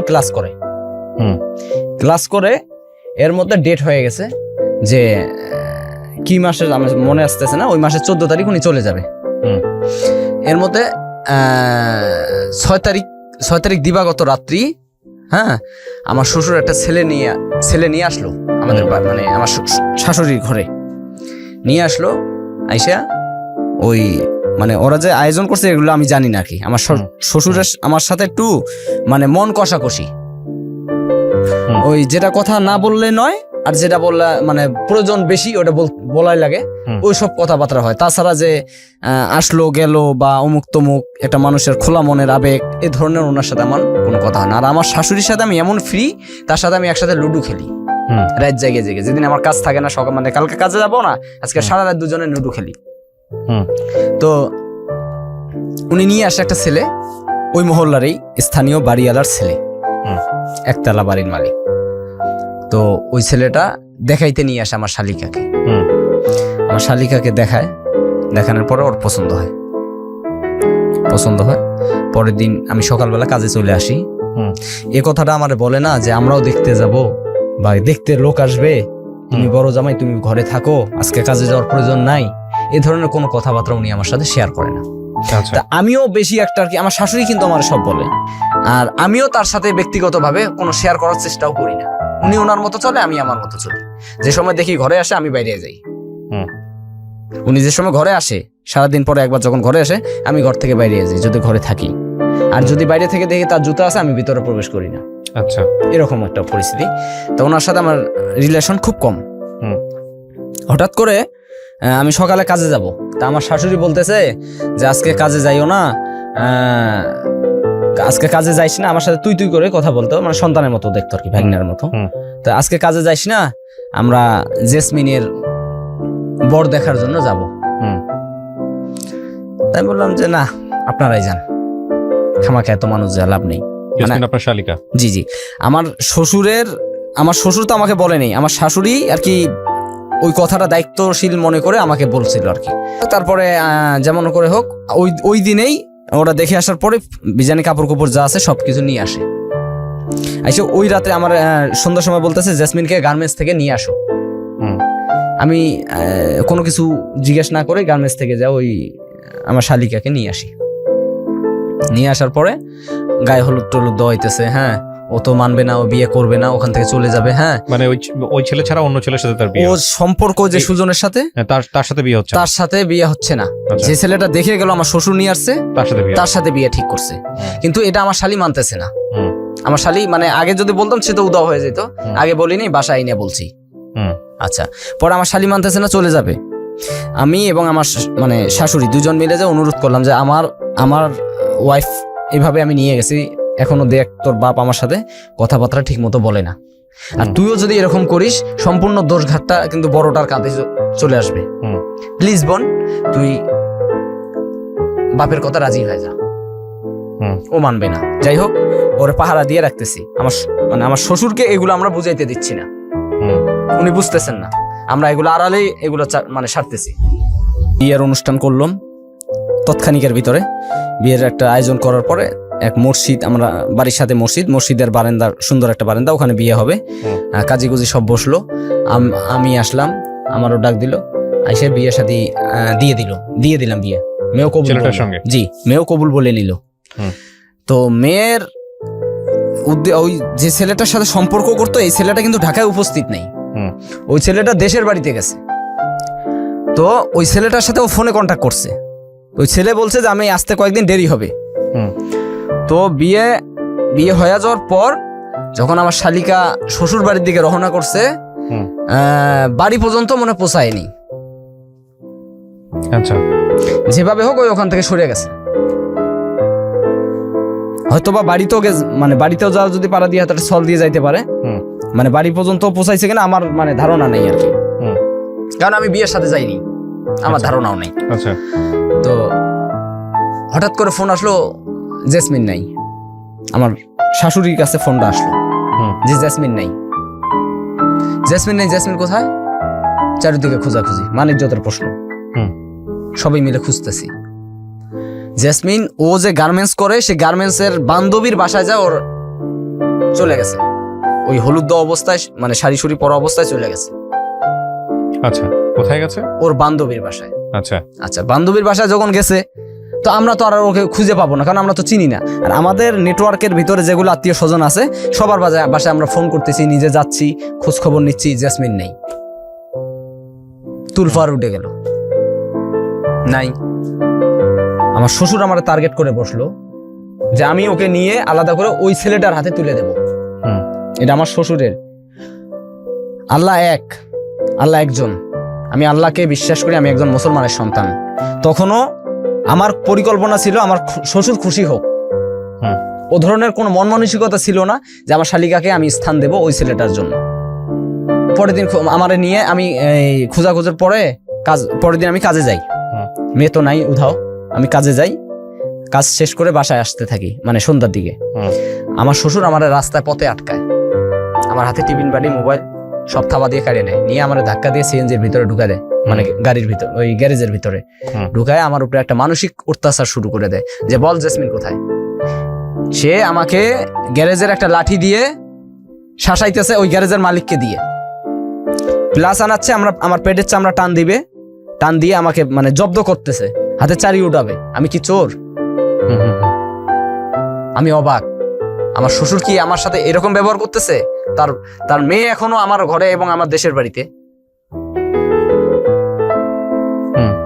পরে রাস্তার সাথে তো আমরা যে বাসায় ভাড়া থাকি, ওই একজন ভাড়াটে দেখছে যে আমাকে এইভাবে মানে ধস্তাধস্তি আমার সাথে চলতেছে, দৌড় দিয়ে আমার শাশুড়ির কাছে খবর দিছে। আমার শাশুড়ি দৌড় দিয়ে এসে পড়ছে যে কি ব্যাপার, এখানে কি হচ্ছে, ওর বাবুকে কেন আটকাইছেন, ওর অপরাধ কি? মেয়ে ভালো না, মেয়ে চলে গেছে। ওনার মায়ে বলতেছে এই কথা, মেয়ে তো ভালো না, মেয়ে চলে গেছে, মেয়ে তো আরেকজনের সাথে সম্পর্ক করে তার সাথে চলে গেছে, ও কি জানে? শাসন করতে হলে মেয়েকে করবো। যাক, আমাকে ওখান থেকে নিয়ে আসে, আমার মন খুব খারাপ। আমি ফোন করে আমার দেশে আমার ওয়াইফকে সবকিছু ঘটনা খুলে বলি। এখন কয় আমি দেশে থেকে কি করব, জাস্ট আমি আমার মার সাথে ফোনে কথা বলতে পারি। যাক, যখন এগুলা মানে আমার মাথা শুধু একটাই টেনশন, কি রে আমি এগুলো বিষয় জানলাম না, শুনলাম না, অথচ আমার ঘরে দোষ এসে পড়লো। পরে আমার শাশুড়ি বলতেছে যে এক কাম কর, আমি যে কদিন এখানে আসি, দেশে আসি যে কদিন, একদিন তুই থাক, আর আমি দেশে মানে বাইরের যখন যাব তখন তুই এখান থেকে সরো, অন্য কোথাও মেসে থেকে কাজ করিস। আমি বলছি ঠিক আছে। মানে আমি আমার শাশুড়কে খাওয়ার বিল দিতাম না কখনো, আমি সেভ পাই এই জায়গাটায়। ওই টাকাটা নিয়ে আমি যে টাকাটা আমার খাওয়ানোর বিল দেবো, দেখা গেলো 10 দিন পরে আমি একটা মাছ নিয়ে আসতাম, রাস্তায় ফল পাইলাম 2 কেজি নিয়ে নিলাম, কিন্তু নির্ধারিত যে একটা খাওয়ার বেতন মানুষকে দিতে হয়, এটা আমার শাশুড়িকে আমি দিতাম না। তো না দেওয়ার কারণে আমি এই টাকাটা জমা বাড়ির পাড়ায় একটা কিছু করতাম। তো চতুর্থ দিন, মেয়ে হারায় যাওয়ার চতুর্থ দিন আমার কাছে একটা হঠাৎ করে, আমি কাজ করতেছি, হঠাৎ করে একটা ফোন আসে। ভাইয়া আপনি কোথায়? যে আমি কাজ করতেছি। কিরে তুই কোথায়? কয় আমি আছি যেখানে আছি। তুই যেখানে আছিস মানে তুই জানিস এদিকে কি হয়ে গেছে? ভাইয়া কি হয়েছে? এই ঘটনা। কয় ভাই আমি এত কিছু জানতে চাই না, আমার বিষ দিলে আমি বিষ খাবো, তবু ওই ছেলে ছাড়া আমি বিয়ে কাউকে করতে পারবো না। তো বিয়ে করতে পারবো না, তাই বিয়ে তো হয়ে গেছে, তো করলি কেমনে? আমি সংসার করবো না। এটা কি ছেলের হাতের মাওয়া? আচ্ছা করবো না। তা এখন তুই কোথায়? আমার উদ্দেশ্য হলো একটা যুবতী মেয়ে, তার গায়ে হলুদ লাগানো, সে উধাও, তাহলে তাকে আগে তো তার কোথায় আছে তাকে খুঁজতে হবে। ওটা ফোন দিয়ে বুঝাইলাম যে তুমি কোথায় আছো, আসো বলো আমাকে, আমি তোমাকে যথেষ্ট মানে সহযোগিতা করব, তুমি আগে আমার সাথে দেখা করো। কসম দিল যে আপনি আমার বাবাকে কাউকে বলবেন না। ঠিক আছে বলবো না, তুই দেখা কর আমার সাথে, এ কথা আমি তাকে প্রতিশ্রুতি দিলাম। তো সে আমাকে ঠিকানা দেয়, সেই ঠিকানা আমি চলে যাই, যা দেখি যে পিছনে মানে রাত বেজে গেছে তখন 10টা, অনেক ছেলে তার পিছনে আড্ডা মানে ঘোরাঘুরি করতেছে। যাই হোক, আমার একটা বন্ধু মানে কলিগ আছে, সে পুলিশে চাকরি করে, তার সহযোগিতা নিয়ে আমি ওখান থেকে ওকে নিয়ে সোজা লালবাগে সিএনজি নিয়ে টান দিয়ে সিএনজি নিয়ে লালবাগে যাই আমার খালার বাসায়, নিয়ে যাও ওরে ওখানে রাখি। রাখার পরে আমি আবার পোস্তকলা চলে আসি, ওই রাতেই ব্যাক করে চলে আসি, যে আজকে আর শোনানোর সময় নেই, কালকে শুনুন কি ঘটনা। ওরা আপাতত সেভ করে আসলাম। আইসা আমার শাশুড়ি চিন্তা ভাত খানা, আমিও খাই না, মানে আমি খাই না, তো এখন আমার একটু মনে ভালো লাগতেছে যে টেনশন মুক্ত হইলাম। আর এদিক দিয়ে খোঁজাখুঁজিও মনে করেন দিন গেলে তো একটু কমিয়া যায়, 2-4 দিন গরম থাকে একটু কমে যায় না, তারপর যোগাযোগ তো আছেই, খবর টবর নিতেছি। এর মধ্যে আমার শাশুড়িরও প্রায় দিন ঘনাই আছে বাইরে যাওয়ার জন্য, সৌদি আরব যাবে। তো 10 তারিখ দিবাগত রাত্রি আমার শাশুড়ি একটা কাজের জন্য বাজারে গেছে, বাজার সদাই আর যাই হোক একটা কাজের জন্য বাজারে গেছে। এর মধ্যে আমার শ্বশুর কিন্তু ঘরে আইছে, আমি ঘরে বসা। আইসা বলতেছে যে আমার মেয়ে কোথায় আছে, আমার মেয়ে কোথায় আছে, আমার মেয়েকে বাইর করবা, না হলে তোমাকে আমি আবার অপমান করব। আমি কোনো কথা সেদিন আর কোনো জব দেইনি, কোনো কথাও সেদিন আমি বলিনি। পরের দিন সকালবেলা আমি মেয়ের কাছে গেলাম, বলো তুমি কি চাও। মেয়েরা কোথায় ছিল তখন? লালবাগ। আমি ওই যে বলে আসলাম খালার বাসায় রেখে আসছেন। তো মেয়ে বললো যে আমি ওই ছেলেকে যাই। তো পরে আমি ওই ছেলের সাথে কন্ট্যাক্ট করি, ফোনে কন্ট্যাক্ট করি যে তুমি কোথায়। কয় ভাই আমি দেশের বাড়িতে। এর সাথে কথা বলবো, ওর সাথে কথা হইলো। 15 দিন সময় নিল ওই ছেলেটা 15টা দিন সময় চাইল। তো যাই হোক 15টা দিন আমি তার শর্টকাটে নিয়ে আসি লালবাগে, ওরা 15টা দিন আমি নিজের আওতায় রাখি। এর মধ্যে আমার শাশুড়ি যেদিন যায় সেদিন সন্ধ্যাবেলা আমার ডাক দিয়া মাথায় হাত দিয়ে বলে, তোর আমি ছেলের মতো জানি, ছেলের মতো ভাবি, বল আমার মেয়ে কোথায় আছে। আমার শাশুড়ি আমার এই প্রশ্নটা করে। তখন আমি বললাম যে খালা, আমার জেসমিন আমার খালার বাসায় আছে, এই অবস্থা, সুজনের কাছে, সুজন ছাড়া কিছু চায় না। আমার শাশুড়ির সাথে আমি সবকিছু শেয়ার করি। তো বললো যে ওর দায় দায়িত্ব যা আছে সম্পূর্ণ তোর হাতে দিয়ে গেলাম, ওরা কোথায় দিবি, কোথায় কি করবি আমি এগুলো জানি না, আমি চলে গেলাম। আমার শাশুড়ি চলে গেলেন। পরের দিন সকালবেলা আমার সাথে শুরু হয়ে গেল টর্চার। আমি আর ওখানে থাকতে পারলাম না, চলে আসলাম রাজাবাড়ি, কাজের সাইডে থাকি। এর এখানে 15 দিন 1 মাস পার হয়ে যায়, ছেলে আসে না। হঠাৎ একদিন মানে ফোন বন্ধ করে হবে, ফোনে কন্ট্যাক্ট হচ্ছে না। ও দেশে যায় করছে বিয়া, ওই ছেলেটা, আমরা কেউ জানতাম না। মানে যে ছেলেকে পছন্দ করতো ওই ছেলেটা দেশে যায় করছে বিয়া।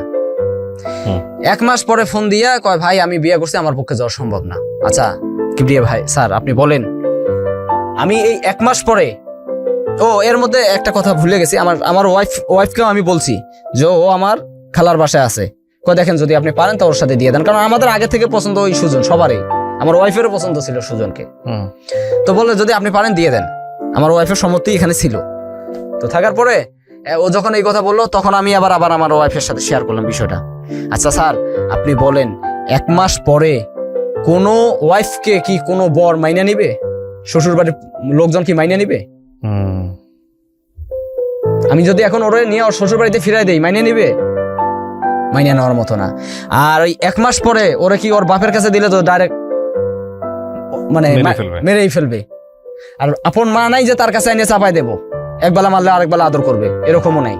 ওর সৎমা ছিল, সৎমা ঘরে। এখন আমার ওয়াইফকে ফোন দিতেছি যে ওকে আমি এখন কি করব। আমার ওয়াইফ বলছে আমি আর কিছু জানি না ওর বিষয়। আমার শ্বশুর আবার এর মধ্যে কিছুদিন কথা বলছে। তো আমার শ্বশুরকে মানে বউ তো জানে যে আমার কাছে, মানে এ যা বলছে, মানে আমার শ্বশুর যা বলছে আমার বউ খালি শুনে গেছে। তো 1 মাস পর আমি যার বাসা রাখছি তার ওখানে কিন্তু আমার টাকা দেওয়া লাগে। তো আমার বেতন হচ্ছে স্বল্পতা, বাড়িতেও দেই এখানেও দেই, আমার মানে আয় রোজগার কমে গেছে। এখন আমি টেনশনে পড়ে গেছি, ওরা কোথায় দেবো। তো আপনি আপনার শালীকে নিয়ে সরাসরি আপনার নিজের ওয়াইফের যেখানে ছিল ওখানে রাখলেন না কেন? 1 মিনিট, আমি রাখলাম না এই কারণে, আমার ওয়াইফকে আমি প্রশ্ন করলাম যে আমি এখন একে কি করব। তখন ডাইরেক্টলি বলছে ওর বিষয় আজকের পর থেকে আমারে কোনো কথা আপনি বলবেন না। আমার ওয়াইফ আমাকে এই প্রশ্ন করছে না, কিন্তু আপনি এটা বললেও কিন্তু আপনার উচিত ছিল ভবিষ্যতের কথা চিন্তা করে মেয়েটার ভবিষ্যতের কথা চিন্তা করে নিজের বোনের কাছে তাকে রাখা, যেভাবেই হোক বুঝিয়ে শুনিয়ে। আচ্ছা, আমার আপনি সেটা না করে অন্য কারো বাসায় রেখেছেন, এবং সেটা আসলে আপনার জায়গা থেকে ভবিষ্যতে একটা রিস্ক হতে পারে, এটা আপনি চিন্তা করেন নাই ওই সময়টাতে নাকি? বস, আমি এই জায়গাটার মতো আমার ব্রেন্ডে যে কাজটা করছে আমি সেটাই বলতেছি। তখন আমার মানে ব্রেন্ডে যে কাজটা করছে, তখন আমি চিন্তা করলাম যে ওকে, ও হাতের কাজ জানে, ও গার্মেন্টসের অপারেটর, ওকে বসায় রেখে আমার লাভ নেই। আর আমি আমার শাশুড়ির সাথে কন্ট্যাক্ট করতে পারতেছি না, ওর আকামা হয় নাই, সিম পাবে না, 3 মাস পর আকামা হবে, তারপর সিম পাবে। তো আমার চিটাগাং রোডে আমার একটা ফ্রেন্ড মানে বন্ধু থাকে, ওকে বললাম যে তুই তো দোস্ত গার্মেন্টস করিস, ওকে একটু রাখ, ওর ওখানে রাইখে আসি। ওর বউ থুইয়া সকাল মানে সন্ধ্যা মানে রাত হলে আমার শাড়ির দিকে ডিস্টার্ব করে। সকালবেলায় আমার কাছে ফোন দিছে, আমি এখানে থাকবো না, আমাকে নিয়ে যাও। কি কি কি সমস্যা, কয় এই সমস্যা, নিয়ে আসে। আবার ওই নিয়ে এসে লালবাগ। পরে দুজনে যুক্তি করলাম যে এখন কি করা যায়। হয়তো আমার ব্রেন ত্রুটি ছিল ওই সময়। আমরা দুজনে বুঝে মাউতাল 0 পয়েন্টে যা একটা রুম নেই, স্বামী আর স্ত্রী পরিচয় দিয়ে একটা রুম নেই, নিয়ে ওকে গার্মেন্টসে লাগাই আর আমি রাজের কাজ করি। স্বামী স্ত্রী পরিচয় দিয়ে আপনি ওকে নিয়ে আলাদা করে রুম নিলাম, নাহলে তোর রুম কেউ দিচ্ছে না। রুম নেওয়ার পর দুজন ওর কাজ করতেছে, আমি আমার কাজ করতেছি। এদিক দিয়ে আমার শ্বশুর কিন্তু আমার বাড়ির সাথে কন্ট্যাক্ট করতেছে সমানেই। আমিও কথা বলতেছি, আমারতেও শোনে, তো আমি বুঝ দিয়ে রাখি। ও যে আমার সাথে আছে, আমি এটা আমার ওয়াইফ থেকে গোপন রাখছি। কিছুদিন যাওয়ার পর স্বামী আর স্ত্রীর একটা ভাবমর্যাদা আছে, সকালবেলার কিছু কাজকর্ম আছে, আমাদের থেকে কেউ দেখে না। 16টা রুম একটা বাড়িতে, আমরা চলি একদম ভিন্ন টাইপের। মানুষের একটা সন্দেহ জাগিয়ে গেছে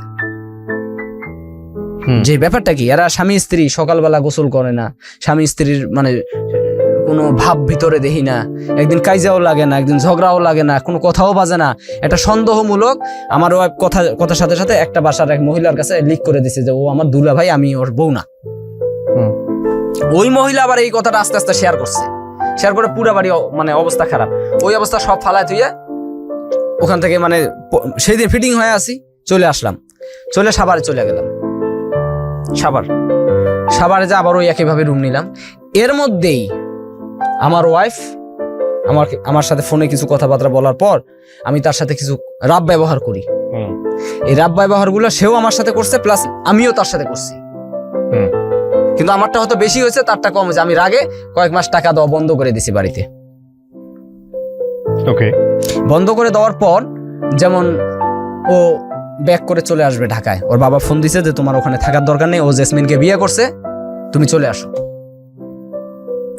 এর মধ্যে আমার শাশুড়ি কিন্তু আকামা হয়, আমি আমার শাশুড়ির সাথে কন্ট্যাক্ট করি। আমার শাশুড়ি বলছে যে যেমন যেখানে আসো ওখানে ওই অবস্থায় থাকো, আমি না যাওয়া পর্যন্ত কোনো সিদ্ধান্ত নাই। চলতেছি। আমার ওয়াইফ চলে আসলো, কাউন্টারে আসার পর আটকায় বাড়িতে নিয়ে গেলাম, উনি থাকবে না, চলে আসবে ঢাকায়। সংক্ষেপ করি, উনি ঢাকায় চলে আসলো। আমি যে বাচ্চাটা নিয়ে নিলাম, ও ঢাকা চলে আসলো। আমার যে বাচ্চাটা, তখন বয়স তার 5 বছর, মেয়েটা চলে আসার পর আমি তার সাথে কন্ট্যাক্ট করার চেষ্টা করি অনেকবার, কিন্তু কোনো কাজ হয় না। সে আমাকে গালাগালি করে, তার সৎমার সামনে বা বাবা যা শিখিয়ে দেয় সে ওই ব্যবহার। মালিন্য হচ্ছে, তাকে নিয়ে যোগাযোগ নাই, এরকম একটা অবস্থায় আছেন, আর আপনি তাকে বলছেন ছেলে দেখে সে বিয়ে করবে। সেই ছেলে যদি জানে এসব, সেই ছেলে কি বিয়ে করবে তাকে? জি, আমি বলতেছি ঘটনা। আপনি বলেন আমাকে অ্যান্সারটা, পরে ওই সব জায়গায় যান। এটা কেউ বিয়ে করবে না। তো তাহলে আপনি তাহলে কি মানে কোথায় যাচ্ছেন, কি বোঝাচ্ছেন আপনি? আমি আমার গার্মেন্টস থেকে আমি অনেক দূরে রুম নিছি। আপনি আমার গল্পের এই জায়গাটায় পয়েন্ট আউট করেন। প্রথম কথা হচ্ছে আপনি নিরপরাধ, আপনি সেটা বলতে আসছেন এখানে, আমি বুঝতে পারছি, কিন্তু এটা তো মানুষ তো ধোয়া তুলসীর পাতা না। আপনি নিরপরাধ হন যাই হন, আপনার নিজের একটা সংসার আছে না? জি, আপনার ওয়াইফের কাছে একটা দায়বদ্ধতার ব্যাপার আছে তো? জি, আপনার বাচ্চাও আছে। সেখানে আপনি ওয়াইফ বাচ্চার কথা চিন্তা করলেন না, আপনি আপনার শালীর কথা চিন্তা করে আপনার নিজের সংসারের 12টা বাজিয়ে দিলেন, এবং শালীর সাথে একদিন 2 দিন না, বছর খানেক ধরে আপনি একসঙ্গে আছেন। জি, এবং সাথে আপনি আপনার শালীকে বলতেছেন অন্য একটা ছেলেকে দেখে বিয়ে করার জন্য আমার নিজের আবার সংসার আছে। জি, মানে এটা তো মানুষের ওভারলোডেড গাঁজা খাওয়ার পরেও তো মানুষের এই ধরনের চিন্তা আসার কথা না। সেখানে বছর খানিক ধরে আপনি মানে শালীর সঙ্গে ভাবে মানে হাও এটা মানুষকে আপনি যাই বলবেন, মানুষ সেটাই কি বিশ্বাস করবে? একটু তো লজিক থাকতে হবে। অবশ্যই থাকতে হবে, কারণ আর ঘটনা হচ্ছে যে আমি এইরকম মানে আমার ব্রেন্ডে ওরকম মানে ওই সময় 1 বছর ধরে আপনার ব্রেন জাগে নাই। আমার ব্রেন মানে ওই সময় যে অবস্থায় ছিল আমি তো সবকিছু আপন বোন হলেও একটা কথা ছিল, এখানে লজিক থাকে যে আমার আপন বোনের জন্য আমি এটা করছি, মানুষ সেটা বিশ্বাস করবে। এখানে শালিকা এবং শালি আর দুলাভাইয়ের সম্পর্ক, জি সেটা তো আলটিমেটলি আপনি যদি তাকে আপন বোনের মতো দেখেও থাকেন, মানুষ তো এটা বিশ্বাস করবে না। সেখানে তো বিষয়টা এরকমই, এটা তো খুব স্বাভাবিক, তাই না? এটা হাস্যকর একটা বিষয় হয়ে গেল, খুবই হাস্যকর বিষয়। যাই হোক, আমরা এখানে নাম পরিচয় গোপন রেখে পুরো গল্পটাই উপস্থাপন করছি। দর্শক এবং শ্রোতা সবসময় মনে রাখবেন যে যিনি এখানে আসেন তার দিকে আঙ্গুল তোলা আমাদের উদ্দেশ্য নয়, কিন্তু এই গল্পগুলোর থেকে আমাদের অনেক কিছু শেখার আছে। জি বলেন, তারপর কি হলো? তো এভাবে থাকতে থাকতে ওকে আমি বলি যে তুমি একটা ভালো ছেলে দেখে, ও আমাকে বলে যে আমি অমুক ছেলেকে পছন্দ করছি, বা আমি কইছি যদি ভালো হয় তা তুমি চলে যাও। তো এভাবে আমরা 1-2 বছর মানে 1 বছর থাকার পর হঠাৎ করে মানে সাভারে যে 1 বছর ছিলাম, আবার এখানে ছিলাম প্রায় আরো 6-7 মাসের মতো, সব মিলায় প্রায় 2 বছরের কাছাকাছি হবে আর কি। তো ও এক ছেলেকে পছন্দ করে গার্মেন্টসের, ওই ছেলেকে সবকিছু খুলে বলে যে ও আমার দুলা ভাই বা এক বাসায় থাকি। ওই লোক জানে না যে আমি একা থাকি ওকে নিয়ে, এই বিষয়টা সে জানতো না। তো তার সাথে ওর বিয়েটা ঠিক করে ফেলি, একটা ডেট করি, মানে সংক্ষেপে নিয়ে আসলাম, এর ভিতরে বহুত কথা। একটা ডেট করি যে 9 তারিখ বেতন হবে, 10 তারিখে শুক্রবার পরে 10 তারিখে তোমার বিয়ে দেবো, এরকম একটা ডেট করি। ঠিক ওই মাসের 2 তারিখে আমার কাছে সন্ধ্যার সময় একটা ফোন আসে। ও এর মধ্যে আর একটা কথা আছে, আমার যে বাচ্চাটা আমার সাথে থাকে আমাকে বলে আব্বু, ওরে বলে আন্টি। তো মানুষ অবশ্য প্রশ্ন করতে পারে ঘটনা কি, বাচ্চা আপনাকে বলে আব্বু, ওকে বলে আন্টি। তখন একটা মিথ্যার আশ্রয় নেই, মিথ্যার আশ্রয় এটাই যে আমার প্রথম ওয়াইফ মারা গেছে। এটা বলেন আপনি? জি, এটা আমি নিজে বলি, এটা এই অপরাধটা আমি করছি। কাকে বলেন? মানুষকে, যেমন কেউ জিজ্ঞেস করলে যে আপনাকে বলে আব্বু আর ওকে বলে আন্টি, এক বাসায় থাকতে গেলে অনেকজন জিজ্ঞেস করে, তখন আমি এই অপরাধটা করি যে আমার প্রথম স্ত্রী মারা যাওয়ার পর এই বাচ্চার জন্য দ্বিতীয় বিয়ে করতে হয়েছে শালিকাকে, এই জন্য ও ছোটবেলা থেকে আন্টি বলে আসছে, এখন আন্টি বলে। এই অপরাধটা আমি ওই শিশু বাচ্চা দিয়ে করছি। আর মেয়েটাকেও শিখিয়ে দিছি, তোমার আম্মুর কথা কেউ জিজ্ঞেস করলে বলবা মারা গেছে। আর মেয়েকে যা শিখিয়ে দিছি মেয়ে তাই বলতো, মানুষ জিজ্ঞেস করলে এইভাবে বলতো। যাই হোক, আমার বাচ্চাটা অ্যাক্সিডেন্ট হয়, আমার বউকে আমি ফোন দেই, আমার মানে 2টা পা প্লাস্টার সার্জারি করি সেন্ট্রাল হাসপাতাল সাভার। আমার বউ ওই একই অবস্থা, আসেনি, সেখানেও যায়নি। তো ওর বিয়ে ঠিক করে ওই মাসে 2 তারিখে আমার কাছে ফোন আসে। হঠাৎ করে একটা ফোন আসে, ফোনটা রিসিভ করলাম, জিজ্ঞেস করলো যে হ্যালো আপনার নাম কি? আমির হোসেন বাবু। আমি কি জি। কয় নার্গিসকে চেনেন? আমি কি জি আমি চিনি, নার্গিসকে চিনি। কয় নার্গিস আপনার কি? আমার ওয়াইফ। কয় একটু কথা বলেন। আমার সাথে কথা বললো। একটা মানুষের সাথে সম্পর্ক বিচ্ছিন্ন করার জন্য যে 3টে শব্দ উচ্চারণ করা হয়, সে মানে সেই উচ্চারণগুলো আমার কানে সে করলো, এবং উপস্থিত ওখানে সাক্ষী লোক ছিল। উপস্থিত বিয়ের মজলিসে বসে তারা ফোন দিছে, ওই কাজী আমারে ফোন ধরে দিছে সে আমারে। আর আমাদের বিয়ের রেজিস্ট্রেশন ছিল না, কলমা পড়া বিয়ে ছিল, শুধু হুজুর দিয়ে কলমা পড়ে বিয়ে মানে বিয়ে পড়া রাখছি, কিন্তু রেজিস্ট্রেশন করে কোনো বিয়ে হয়নি। কাবিন মানে ওই কাবিন নামা লেখে না, ও লেখালেখিটা আমাদের হয়নি। তো যাই হোক, সে আমাকে মানে ফোনে 3 কথা বলে দিল। 3 কথা বলতে তালাক? জি। ওই কথা 3টা ইউজ করলো যখন, আসমান জমিন, মানে তখন আমার মানে আসমান জমিন পুরো পৃথিবী ঘুরতে শুরু করলো। আমার স্বপ্ন ছিল যে এই মেয়ে মানে আমার শাশুড়ি বিদেশ থেকে আসার পর আমার শালিকাকে আমার শাশুড়ির কাছে আমি বুঝাই দেবো, এই অবস্থায় যদি আমার হাত থেকে হারায় যায় তাহলে আমি একটা ফাঁসবো, মানে জরিপানার তলে পড়বো। সে যদি এসে জিজ্ঞেস করে আমার মেয়ে কোথা, আমি কোথেকে দেবো, ও যদি একদিকে চলে যায়, মানে অনেক কিছু বিবেচনা করে তার গায়ে আমি হাত দিতাম না। আমার প্রয়োজন হয়তো আমি টাকা দিয়ে বাইরে যাইতাম, অন্য কাজ মানে অন্য জিনিস ব্যবহার করতাম, কিন্তু ওর সাথে আমার কোনো খারাপ আচরণ ছিল না। আমার ইচ্ছা ছিল, আপনি বিশ্বাস করলে করতে পারেন, না করলে নাই, আমার মনের থেকে বলছি আমি, আমার মানে মনের আশা ছিল যে ওর মা যতদিন দুনিয়ায় না মানে বাংলাদেশে না আসবে ততদিন ও আমার কাছে থাকবে, যেদিন আসবে আমি নিয়ে যা বুঝাই দেবো যে আমি আর মানে আপনার মেয়েরে যে আমার দায়িত্বে রাখছি, যে বুঝাই দিলাম। বা এই ধরনের আমার চিন্তা ভাবনা যা ছিল আমি তাই বললাম আপনারে, এই ধরনের একটা চিন্তা ভাবনা ছিল। আর এদিক দিয়ে ওর বিয়েও যদি ঠিক করে ফেলছি, ওর আয়োজনও করতে মানে 2জনে কামাইতেছি, ওর জিনিস বানাইতেছি, বিয়ের জন্য আয়োজন করতেছি। এদিক দিয়ে আমার বউ আমার সাইডে যেদিন চলে গেল, এখন আমার বাচ্চাটা আমার সাথে, আমার মানে শালিকা তো গার্মেন্টসে। তো আমি কাঁদতেছি, মানে আমার আসমান দুনিয়া ঘোরা শুরু হয়ে গেছে। এটা কোন শব্দ ব্যবহার হলো আমার সাথে? সে এমনি টর্চারিং করতো, কিন্তু ভাবতাম যে আমার যখন শাশুড়ি আসবে তাই সে বুঝায়া অবশ্যই সে আমার ঘরে সে তারে দিবে। শাশুড়ি কি দেশের বাইরে ছিল? জি, সৌদি আরব ছিল। তো এই জিনিসটা মাথায় রাখতাম, কিন্তু আমি কখনো কল্পনা করতাম না যে আমার ওয়াইফটা আমার জীবন থেকে হারায় চলে যাবে। এই ধরনের কোনো চিন্তা ভাবনা আমার মাথায় ছিল না। তো যখন ওই 3টা কথা সে বলে দিয়ে এবং কাজী সাহেব বলছে যে ওর আজকে বিয়ে, তখন আমার ভিতরে হুশ ঢুকে গেছে যে আমি মানুষ, আর আমি এটা কি করতেছি। যে অপরাধগুলো আমার নিজের ভুলের কারণে হোক আর কাউকে সহযোগিতা করার জন্য হোক, যে ভুলটা আমি করলাম এর সংশোধনটা কি? আমার ওয়াইফে তো বিয়ে হয়ে যাচ্ছে, আমার এই বাচ্চাটার হবে কি? যে বাচ্চাটা আজ পর্যন্ত কাউকে একটা খারাপ ভাষায় গালি দেয়নি। এখন আমি বসে বসে কাঁদতেছি, চোখের পানি ঝরঝরায় পড়ে। মেয়েটা দৌড় দিয়েছে, আবু তোমার কি হয়েছে, তুমি কান্দো কেন, ব্যথা পাইছো? কিন্তু ওই ছোট মেয়েটা কি জানে যে ওর মা মানে ওর মা ওর কাছ থেকে চলে যাইতেছে? ওরা কি বলা সম্ভব?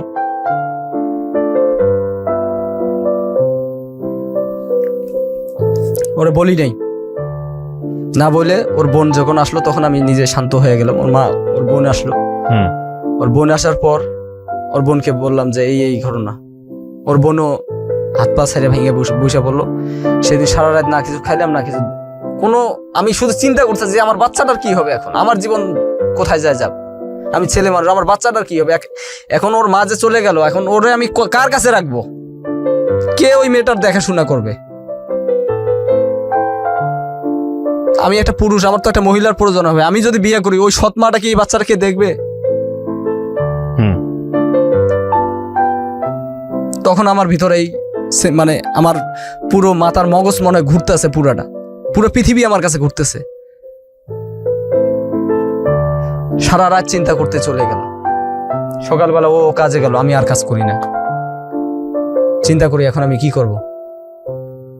তখন আমি আমার এক ফ্রেন্ডের কাছে সবকিছু খুলে বলার পর সে বললো যে যেটা হবার তা এতদিন তো বোঝো নাই, যেটা হবার সেটা তো হয়েই গেছে, এখন এই বাচ্চাটার কি হবে?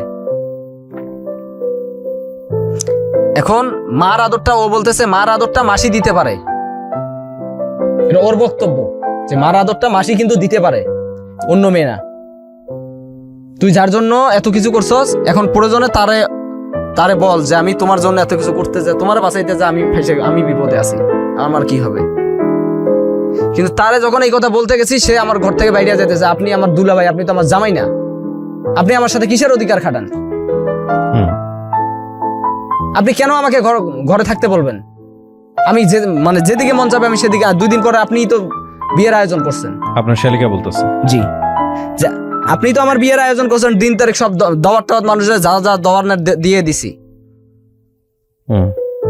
এখন আপনি আবার একটা কোন মুখে এই কথাটা বলেন? আমি অবাক। আমি অবাক। 7 তারিখে ওরা প্রেশার দেই, কাজ হয় না। সে আমার বুকের মধ্যে লাত্তি দিয়ে চলে যায়, তার আটকাইতে চাই, চেষ্টা করি যে আজকে তোমার গার্মেন্টস যাওয়ার প্রয়োজন নাই। সে আমার বুকের ভিতরে আঘাত করে চলে যায়। পরে যখন ওইভাবে শুরু হলো, তখন আমি ওই 7 তারিখে চলে আসলাম লালবাগে। এসে আমার বোনটার সাথে বুদ্ধি করলাম, বোন কি করা যায়, আমার বাচ্চা নিয়ে তো আমি খুব অভাবে আছি। পরে আমি নিজে একটা ব্রেন সংগ্রহ করলাম তৎক্ষণিকের ভিতরে, যে একে আমি এখানে আর বিয়ে দেব না, আমি এর জীবন সাথী, মানে ওরে আমি জীবন সাথী বানাবো আমার বাচ্চার জন্য। সিদ্ধান্ত রাজি ছিল না, ও তো বললেই চলে যায় ঘর থেকে। না, কিন্তু আপনি যে ওকে বিয়ে করবেন, ও মেন্টালি রাজি ছিল? প্রস্তাব দিলেও রাজি হবে এরকম ভাবনা ছিল? আমি ওর বোন যাওয়ার পরে 2 দিন পর থেকে ওরে প্রস্তাব দেই, সে আমার সাথে রাজি না। আপনি আমার দুলাভাই, আপনি আমার হবেন, জামাই হবেন কেন? দেখেন বিষয়গুলো কত জটিল হয়ে গেছে। হ্যাঁ, তারপর একটা অপরাধ ঢাকতে গিয়ে আরো কিছু অপরাধ করতেছে। আপনি শোনেন, আমি বলতেছি, আসতেছে সামনে। পরে এই কথা বলার পর আমি লালবাগ এসে আমার বোনকে বললাম, আমার একজন বুদ্ধি দিল যে ঘুমের ওষুধ খাওয়ায়া ওরে এখান থেকে আউট করে সরাই নিয়ে যা বাড়ি নিয়ে যা, একটা ব্যবস্থা হবে ইনশাল্লাহ। অন্য আরেকজন আমার এই বুদ্ধিটা দিল। পরে আমি লালবাগ এসে আমার বোন ওই খালাতো বোনকে বললাম যে আমি ওকে নিয়ে আসবো, আমি 2টা ট্যাবলেট দিলাম, ফাঁকি করে তুমি ইয়ার ভিতরে দিয়ে দিও, শরবতের ভিতরে, গরমের দিন কিন্তু শরবতের ভিতরে দিবা, এবং খেয়াল রাখবা ওই গ্লাসটা যেন ওর কাছে থাকে। নিয়ে আসবা কেমন, আমি বুঝবো সেটা। 8 তারিখ দিবাগত রাত্রি আমি এগুলা সব প্ল্যান করে মেয়ে আগে পাঠাই দিছি ভাগনা দিয়া। যেগুলো স্বর্ণের জিনিস সেগুলো রুম থেকে বাইর করে নিছি। ওই হাউকাউ করে মানুষ কিন্তু কানাকানি করে আর জামাইবো না, একটা ফিডিং এর অবস্থা হয়ে গেছে ওখানেও। তো ও আরো চিল্লা ফাল্লা করে বেশি, তো বলতেও পারি না সইতেও পারি না। যাই হোক স্বর্ণের জিনিসগুলো বাড়ি পাঠায় দিয়ে ওরে মানে ও 9 তারিখ চলে গেল গার্মেন্টস। আমি ফ্লোর ইনচার্জের বাসা যা সবকিছু ভাঙ্গা বললাম, খুলে বললাম যে এই ঘটনা। উনি আমাকে একটু হেল্প করে ওনার যে বেতন হইলে আমি আপনাকে ফোন দেব। আমি একটা সিএনজি ঠিক করে রাখি, বেতন হওয়ার সাথে সাথে উনি আমার ফোন দেয়, আমি ওর ফোন দিয়ে নামাই যে তোর আব্বা অসুস্থ, ঢাকা মেডিকেল ভর্তি আছে, এক টানের পর চল, এই মুহূর্তে যাইতে হবে। ওরে গার্মেন্টস থেকে আর বাসায় নেই না, ওই অবস্থা টাইনে সিএনজিতে তুলে ওই লালবাগ নিয়ে আসি। কয়খানে কেন? আর তুই ফ্রেশ হবি না, এই অবস্থা যাবি, তোর আগে জামাইরা ওখানে আসছে, ওরা গেলে তারপর যাবো। এই অপরাধগুলো আমি করি। পরে ওখানে ওরা ওই ওষুধ খাওয়ায়া ওরা আমি দেশের বাড়িতে নিয়ে যাই। ঘুমের ওষুধ শরবত খাওয়া দেয়, কিছুক্ষণ পরে ঘুমায় যায়। পরে আমার আর এক কলিগের সাহায্য নিয়ে ও মানবে না, ও চলে আসবে। তখন তো দেশের মানুষ সবাই ধরে বসে, কিরে তোর বউ কই, শালি নিয়ে চোটকে, এর কাহিনী কি? বলে বিস্তারিত সবগুলার আমি ভাঙ্গে সবকিছু বলি। কেউ আমার খারাপ বলছে, কেউ ভালো মানে যে যেটা পারছে সেটা বলে চলে গেছে। কিন্তু আমি ভাবতেছি আমার সন্তানের কথা, আমার নেশাটা জেগে গেছে এরকম। আমার নিজের কথা আমি ভাবি না যে আমার সন্তানটা কিভাবে ভালো থাকবে। ও কিছুদিন পর আমার বাড়িতে এরকম আমার সাথে মানে বুদ্ধি টুদ্ধি করলো যে না থাকবো, এখন ভালো হয়ে গেছে। কিছুদিন পর তখন ওরা আমি বিয়ে শাদী করি নাই, জাস্ট খালি ওরা বুঝের মাধ্যমে আনতেছি যে একটা লোক আসলে তার সামনে যেন বলে যে হ্যাঁ আমি রাজি। ওরা বুঝানোর জন্য আমার বাড়িতে রাখছি। ও কিছুদিন পর বাড়ি থেকে উধাও হয়ে আসছে, ঢাকায় চলে আসবে। ওই ছেলের সাথে কন্ট্যাক্ট করছে, মোবাইল নাকের ফুল বিক্রি করে ওই টাকা দিয়ে চলে আসবে। আবার কাউন্টার থেকে তারা ধরে নিয়ে আসছি, বাড়িতে নিয়ে ওই যে জিয়ালা গাছ চেনেন না? জিয়ালা গাছ আটা ছাড়ে, এই জিয়ালা গাছের ডাল দিয়ে ওরে পিড়ায়া বেহুশ বানায় ডাক্তার এনে হুশ করাইছি। আপনার শালিকে? জি। যে তোর জন্য আমি এত কিছু করতে পারি আর তুই আমার বাচ্চার জন্য করবি না, তুই চলে যাবি। আমার যারে নিয়ে আমার স্বর্গ সে আমার চলে গেছে, আর তুই কি? আর তুই আমার বাচ্চার জন্য আজকে আমার সাইডে চলে যাচ্ছে, আমও গেল সালাও যাবে, আমি আর যাইতে দেইনি। জোর করে বিয়ে করেছে, জোর করে ওরে জোরপূর্বক ও রাজি করাইছি। রাজি করা বিয়ে হওয়ার পরে একবারে ওর পেটে বাচ্চা দিয়ে তারপর ঢাকা আসছি। ঢাকা আসার পর সামরিক কিছু ওর স্মৃতি আমার মানে অল্প অল্প ভুলে গেছি। হঠাৎ করে আমার একদিন ফোন দিয়ে, মানে ওর বোন ঢাকা আসে বাচ্চা নিয়ে, আমার শাশুড়ি যখন বিদেশ থেকে আসে, সবাই তখন এক হয়, সবকিছু ভাঙ্গা কয়, ওদের ভুলটা মানে ভুল যার বলার ভাঙে, মানে দোষ যার, সবকিছু খুলে বলে। দুই বোন মানে সবাই ওরা মিলে গেছে। তো আসার পর অনেকদিন পরে সে আমাকে হঠাৎ করে একটা ফোন দেয়। আপনার তখন মানে দ্বিতীয় স্ত্রী যিনি আর কি? না বর্তমান স্ত্রী। প্রথম স্ত্রী আমাকে প্রথম স্ত্রী ফোন দেয়। প্রথম স্ত্রী হঠাৎ করে একদিন ফোন দিয়ে বলে, তখন তো নাই আসলে প্রথম স্ত্রী নাই তখন এখন আমার সাবেক স্ত্রী বলতে হবে। জি। তো সাবেক স্ত্রী আমাকে ফোন দেয়, ফোন দিয়ে বলে বাচ্চাটাকে আমার দেখতে খুব ইচ্ছে করে। আচ্ছা, মেয়েটা তখন বয়স কত আপনার? মেয়েটার বয়স চলে প্রায় 7.5 এরকম হবে। 7 বছর 7.5 বছর। জি। তো বলতেছে যে আমি মেয়েটাকে আমার দেখতে ইচ্ছে করতেছে, তো একটু যদি আনতেন তাহলে ভালো হতো। মানে আমার শাশুড়ি আসার পর আবার চলে গেছে, কিন্তু আমার শাশুড়ি আবার চলে গেছে। তো আনবো, কোথায় আনবো? জুরানে নিয়ে আসে, আপনি আমার ফোন দিলে আমি নিয়ে যে কদিন এখানে থাকবো, মানে জুরানে থাকবো যে কদিন, সে কদিন ও আমার সাথে থাকবে, আবার আমি যেদিন চলে যাব সেদিন আপনার কাছে আবার রেখে চলে যাবো। আমি আমার এক খালাতো ভাইয়ের কাছে মানে সহযোগিতা নিয়ে আমার মেয়েটাকে আমি ঢাকায় নিয়ে আসি। আসার পর আমার কাছে রাখি, ও যেদিন নিয়ে যাবে সকালবেলা ফোন দিল যে আম্মু আমি আসছি, তুমি আমাকে নিয়ে যাও। তা বলছে মা আমি আসতেছি, আমি যাওয়ার সময় তোমাকে নিয়ে তোমার নানু বাড়ি যাবো। আচ্ছা। তো জুরানে এসে আমার ফোন দিয়েছে যে আমি জুরানে আছি, আপনি কোথায় আছেন? আপনি দাঁড়ান, আমি আসতেছি। এখন বাচ্চাও নিয়ে আমি জুরান রেল গেটের সামনে গেছি, ও রেলের ওই পাশে, আমি এই পাশে দাঁড়ায় আছি। এখন বাচ্চাটা আমার কাছে, এতদিন পর মার কাছে যাবে, ও কাঁদবে না হাসবে ও নিজেও জানে না। কতদিন পরে মায়ের সঙ্গে দেখা? প্রায় 3 বছর, শিশু বাচ্চা। তো ও কাঁদবে না হাসবে সে নিজেও জানে না। খালি আমার মুখের দিকে একবার তাকাই দিয়েছে, ওর আম্মুর মুখের দিকে একবার তাকাই দিয়েছে। একবার আমার মুখের দিকে তাকায়, একবার ওর আম্মুর মুখের দিকে তাকায়। পরে ওর আম্মু ডাক দিছে যায়, বিশ্বাস করবেন, এটা দৌড় দিছে বাচ্চাটা, দৌড় দিয়ে যায় ওর মারে জ্বরে ধরছে।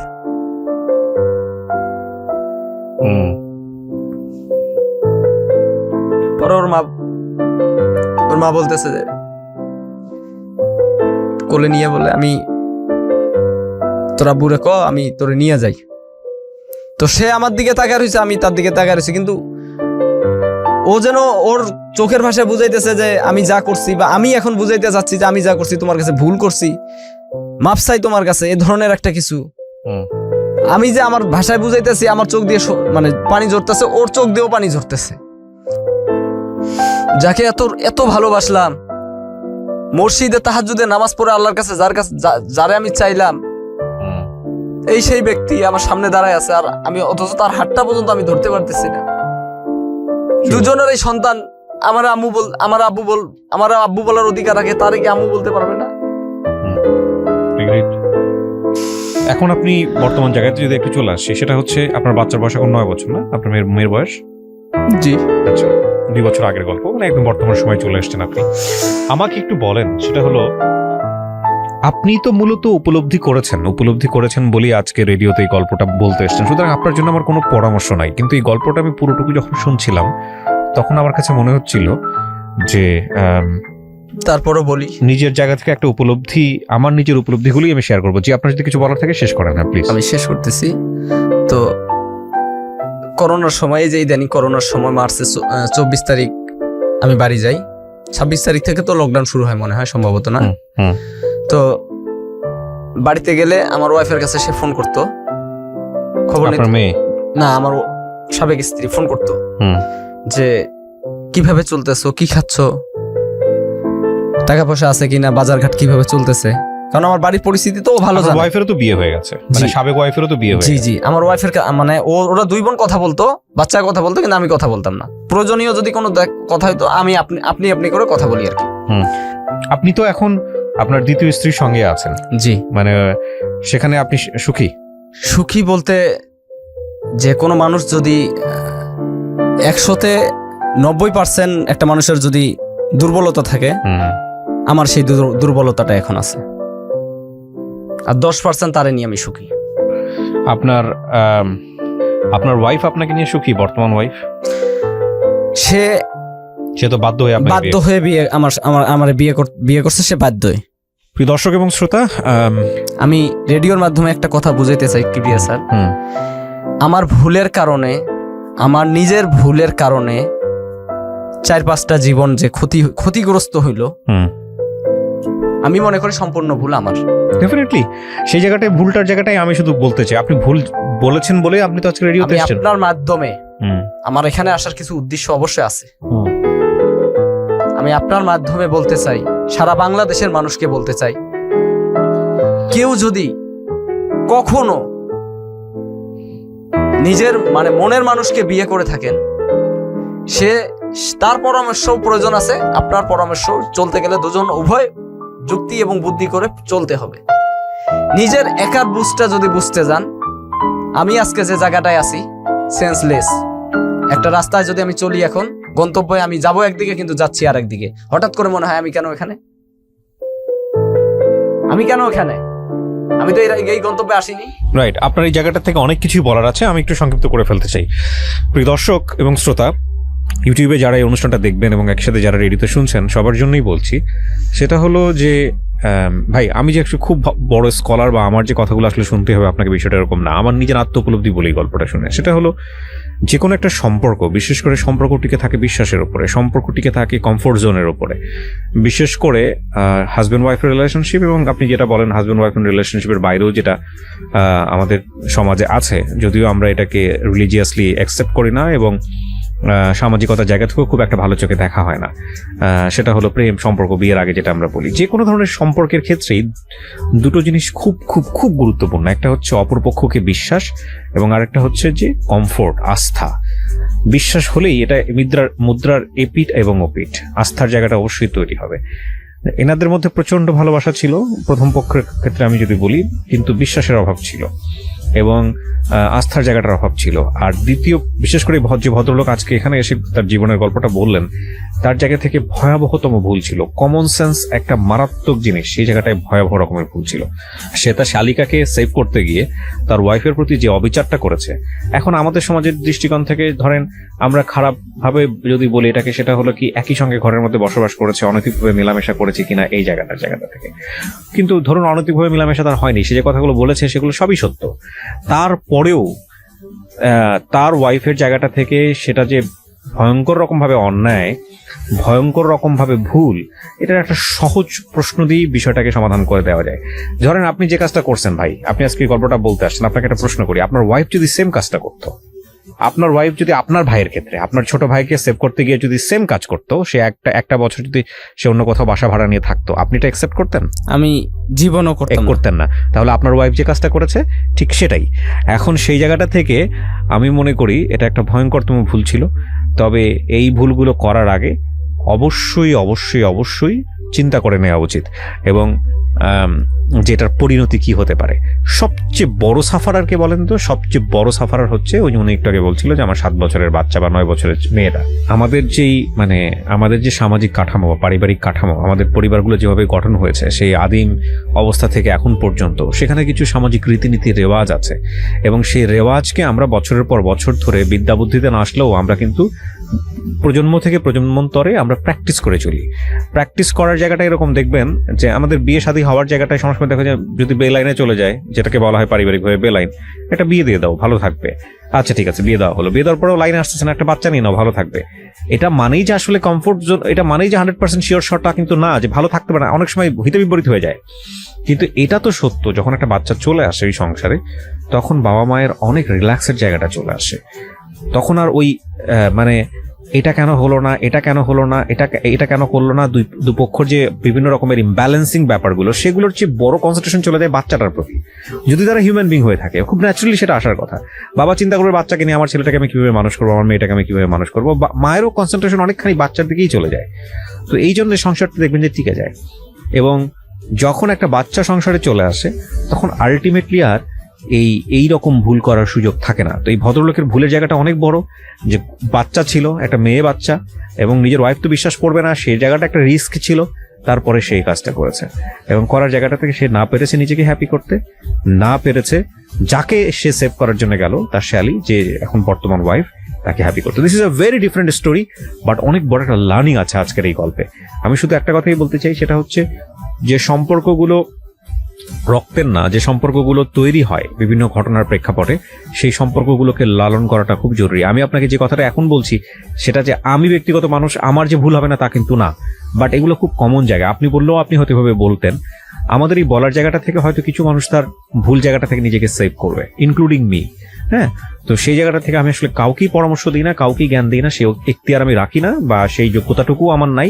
আমার কাছে মনে হয়েছে এই গল্পটা শুনে যে আমরা যদি আজকে টপ টু বটম যদি পুরো গল্পটাকে অ্যানালাইসিস করি, তাহলে বলবো যে কোনো সম্পর্ক যেটা রক্তের বাইরে, ইভেন রক্তের সম্পর্কও যদি বলি, যেগুলো সম্পর্ক তৈরি হয় বিভিন্ন ঘটনার প্রেক্ষাপটে, সেই সম্পর্কগুলোকে চর্চা করাটা খুব জরুরি, লালন করাটা খুব জরুরি। সেখানে বড় ধরনের স্পট পড়ে গেলে, বড় ধরনের দাগ